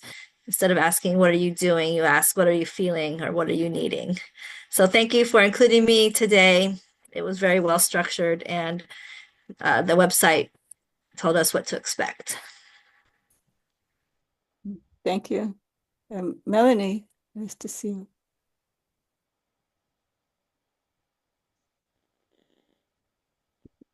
Go ahead. There we go. Yeah, I've got a cold, so I'm kind of keeping myself on mute in case I cough. And I just dropped in, and I was in and out. And I'm glad that I came because I actually learned a couple things. Like one thing I learned was that empathy wasn't even in the dictionary until 1951. I'm like mind blown. That was like an amazing piece of information. So we're like, I guess, the first generation empathists. And so it was a pleasure just hearing the couple speakers that I was able to hear and joining in the empathy circle for a little bit. Thank you. Thank you, Melanie. Nice to see you. Jessie, nice to see you. Thank you. Yes, me too. I hear so much new things about empathy, and always, every time I attend empathy circle and empathy summit, always give me great surprise that I learned so much more about empathy. So also help me personally improve my journey. Thank you. Thank you, Jessie. Becky? This was my first empathy circle, and I look forward to doing more of them. Since it was my first, I don't have much experience with it, and so I was glad to get the Bill shared the link of the calendar and of places to experience more of this. Thank you. Yvonne?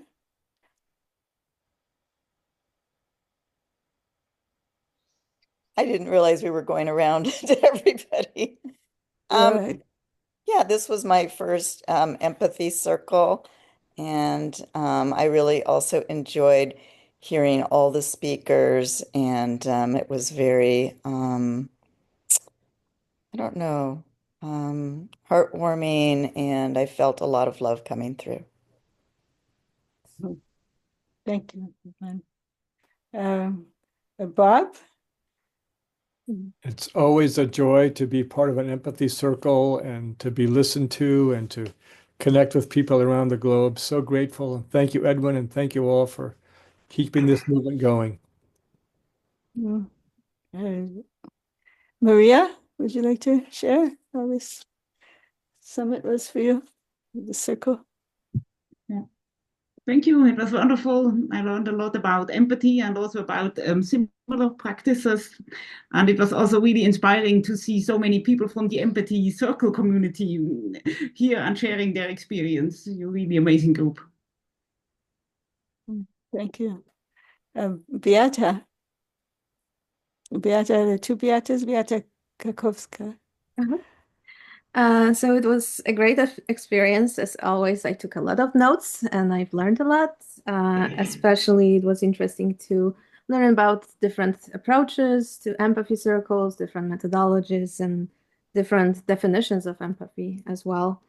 And it was always nice to see the people that I met during the empathy circle facilitation training.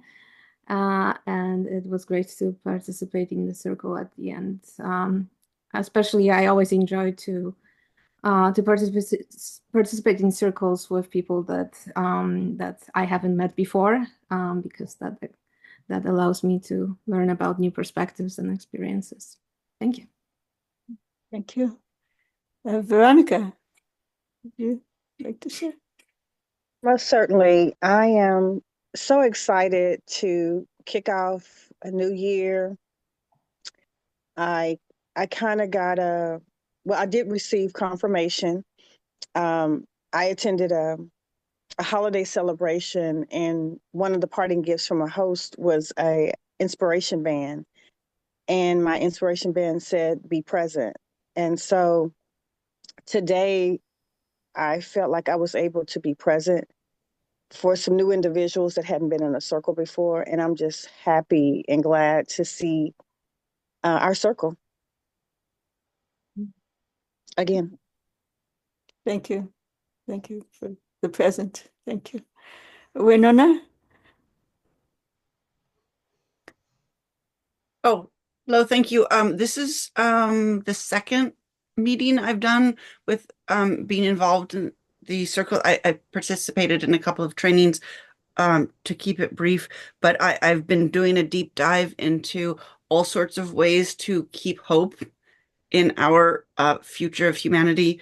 And so I'm really looking for connections between sociocracy, anarchy, social justice, abolition, all these movements that are to like solve the problems that capitalism, and maybe I'm going into this a lot, but I love this group. Is just so amazing. And like there's just techniques to communicate, I think, are foundational to actually like taking to the next level to helping solve those things. So I very much appreciate participating in this and all the input I hear. And your panel, your speaker panel was amazing. And yeah, and the orchestration of it was excellent. Thank you. Thank you, Winona. Carla Friedman? Oh, thank you. Yeah, thanks for today. I lived in Santa Barbara a long time. I'm in Ecuador, aiming to come back with a big vision for the play I wrote based on the themes of fear of the other, divisiveness, and generational trauma. And I feel very reinforced as far as the community, the power of community, and overlapping desires to improve how people can understand each other. And hope to see you again. It was great. I love the circle we did today as well. The speakers, I'm going to try and connect with Yehuda, who said he was an actor and he has a school of empathy, and others. I wrote down names to connect with.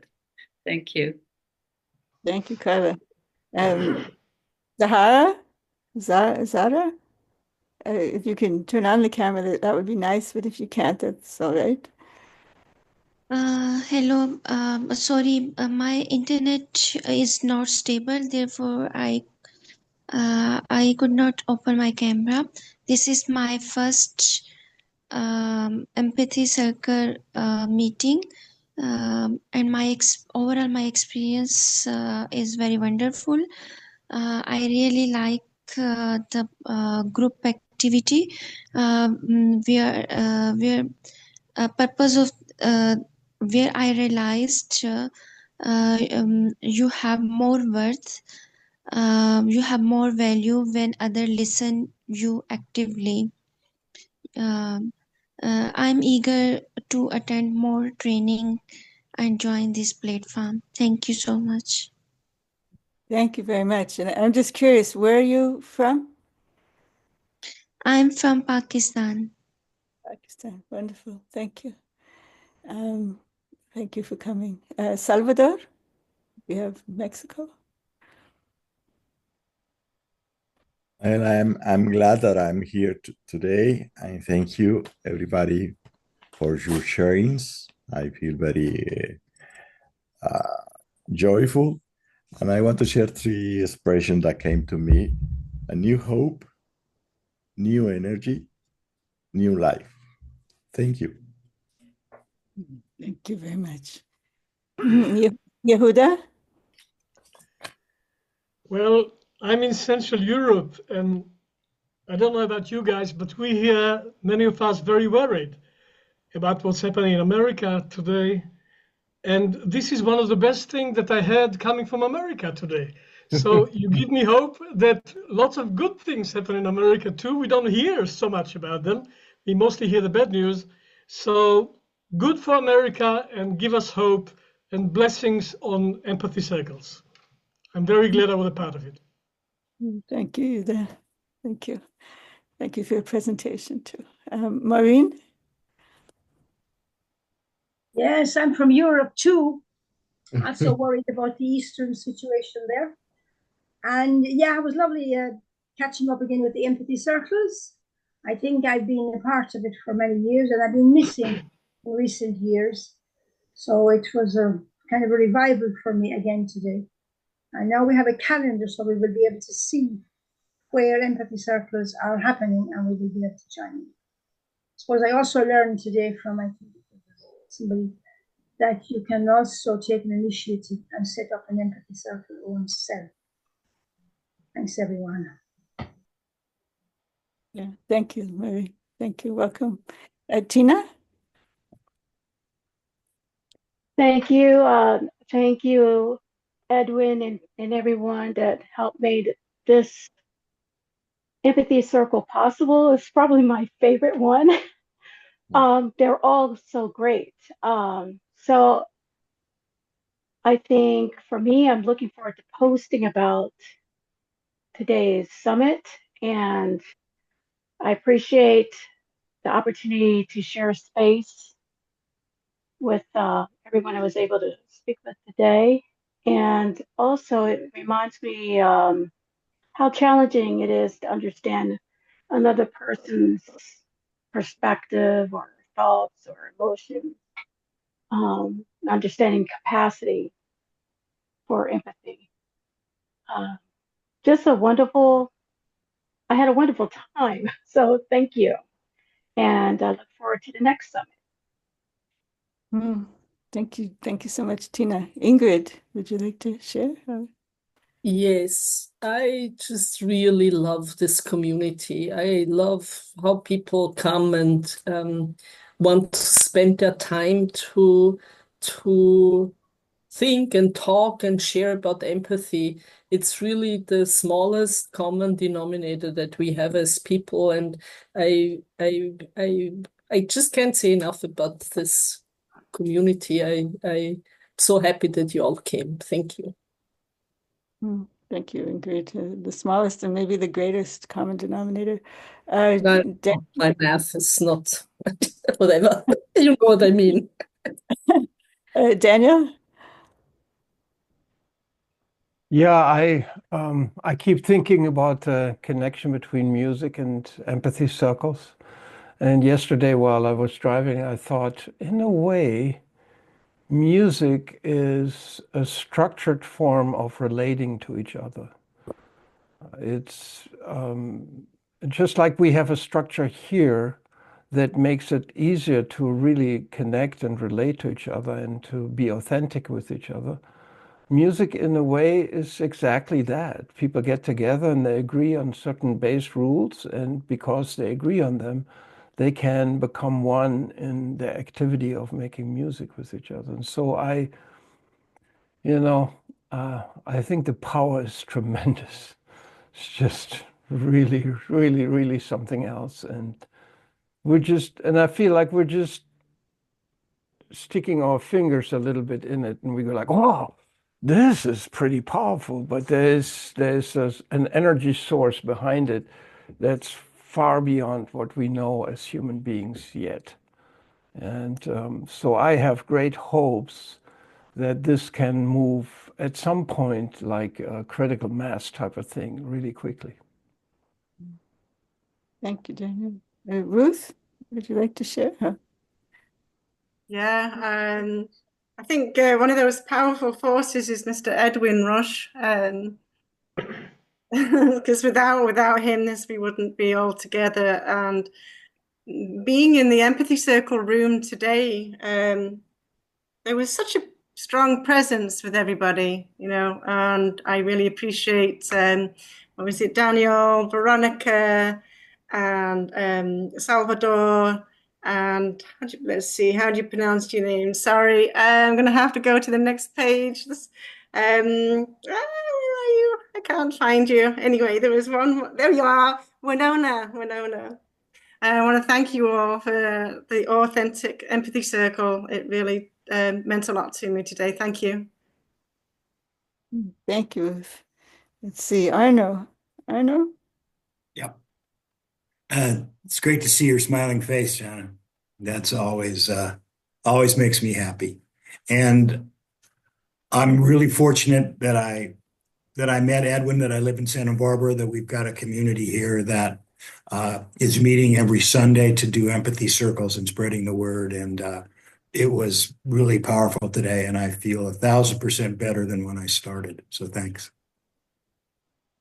Thank you, Arno. Thank you for your kind word. Zach, have you spoken yet? Not yet. Yeah, I just want to say for our friends outside of the United States that empathy circles alone isn't going to fix our democracy, but we do have a really wonderful and simple way that makes it more comfortable and more sustainable and just more straightforward for people to participate in our democracy and in democratic processes. And so I really appreciate all of our friends outside the United States. I share the concerns with you, and I think there are a lot of very concrete steps going forward the next 20 years, right? My mind says the next 20, 30 years of work in terms of continuing to protect and defend our existing democratic systems, but to continue building and establishing more and more democratic systems in government, in nonprofits, as well as for-profit companies, right? And how we operate our economy as well in our workplaces. So anyway, thank you all for being here, and I really look forward to continue working with everyone on, specifically, let's use empathy circles in driving more and more democratic process. All right, thank you. Thank you, Zach. Cara, have you spoken yet? I would just echo the hope that I heard. There are 27 people in this room right now who are actively engaging in spreading empathy in the world. How can that not give you hope, right? And that does not mean that we have to agree on what empathy is, or even how to do it, or what is the best way to spread it. But we all came and we did an empathy circle together, and we said, yep, more of that. And that that's enough for me today. Thank you, Cara. Bill? Yeah, I just want to express my gratitude also for people coming from other countries for whom English may not be the first language. So it takes a certain amount of bravery to do that. And I really honor that. And I really appreciate that. And it really enriches my life. And what I find with the empathy circle is that it's kind of like an inoculation between all the, media things that I have to kind of sort through every day. So I meet people like you all, and I realize, well, that's not quite true. And I feel better. So thank you in participating in my own healing. Thank you. Well, thank you. Thank you for doing the trainings and for being here. Thank you. Jonathan? Jonathan? Oh, thank you. Well, I was very grateful to be here, and like it was said before, it's so encouraging to see a large group of people come together to empathize with each other. What I'd like to remind everyone is to save the chat. There's three little dots, should be there somewhere, and you find the dots and then press save. There's a lot of valuable links there. And on that note, I'll say thank you all. Doodles. Thank you. Thank you. Jonathan's been dutifully doing the chat for us for summit after summit. Thank you so much. And who else here? Edwin? So I'll just say I'm the last one. Has anyone not shared? Have I missed anyone? I don't think so. So I just really love empathy circles, and I am thankful to everybody who participated in the empathy circle today, and especially for staying for this part of the empathy circle, which I just was a cause for joy for me, and I love this community, and thank you so much.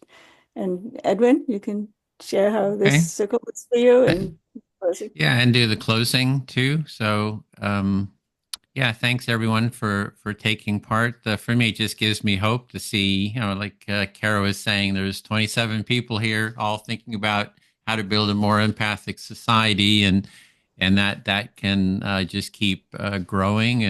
And part of growing is just taking the next steps. And one of the next steps is, if you want to save, the links, you can, as Jonathan was saying, there's three dots in the chat where you can just click on that, then it does the save. We have, if you just go down the list in the chat, number 2 is fill out the Empathy Summit feedback form, so you can share, how it was for you to help us improve it. Our next Empathy Summit is April 15th, and there's a link to it there. We're going to be doing, as I mentioned at the very beginning, ongoing series. We're really focusing on the empathy circle as a practice. So we'll be doing maybe 3 to 4 of these summits a year. And point number 7 is to be a future speaker in the Empathy Summit. So, you can just contact me and get on the calendar just to share. You can share your personal stories, like, several people here did, just, share how the empathy circle has impacted you, or you can go into the history, or, deeper intellectual insights, or, techniques, or what have you, or other practices built on the empathy circle. So we're pretty open to anything, related to the empathy circle that you can, continue. Do one thing here, spotlight everyone. Yeah, I just want to spotlight myself for the recording. And then also there's another link, is number 4 is the Empathy Center's website. So you can check that website that gives links to all the other different projects that we're doing. And we have the next Empathy Circle facilitation training, which Bill is leading. That starts next Saturday, January 11th, and there's a link there to it. Do you want to just say a few words about it, Bill? Just the training coming up online? Yeah, we ask for 2 prerequisite circles. This is one on Thursday at 6 o'clock Pacific time. We also have a drop-in cafe. And so you can just go there. So if you've attended this and you attend Thursday, you've met the requirement. There's a link to the application and Best Empathy. And the last thing I'll say, it'll be the best experience of your life.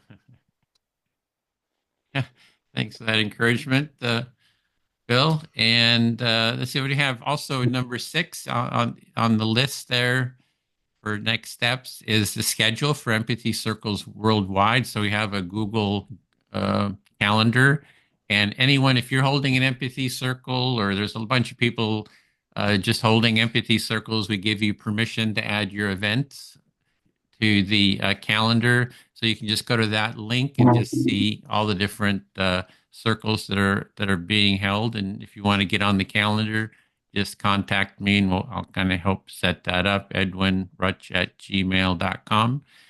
And I think that's it. I think I had myself remove spotlight.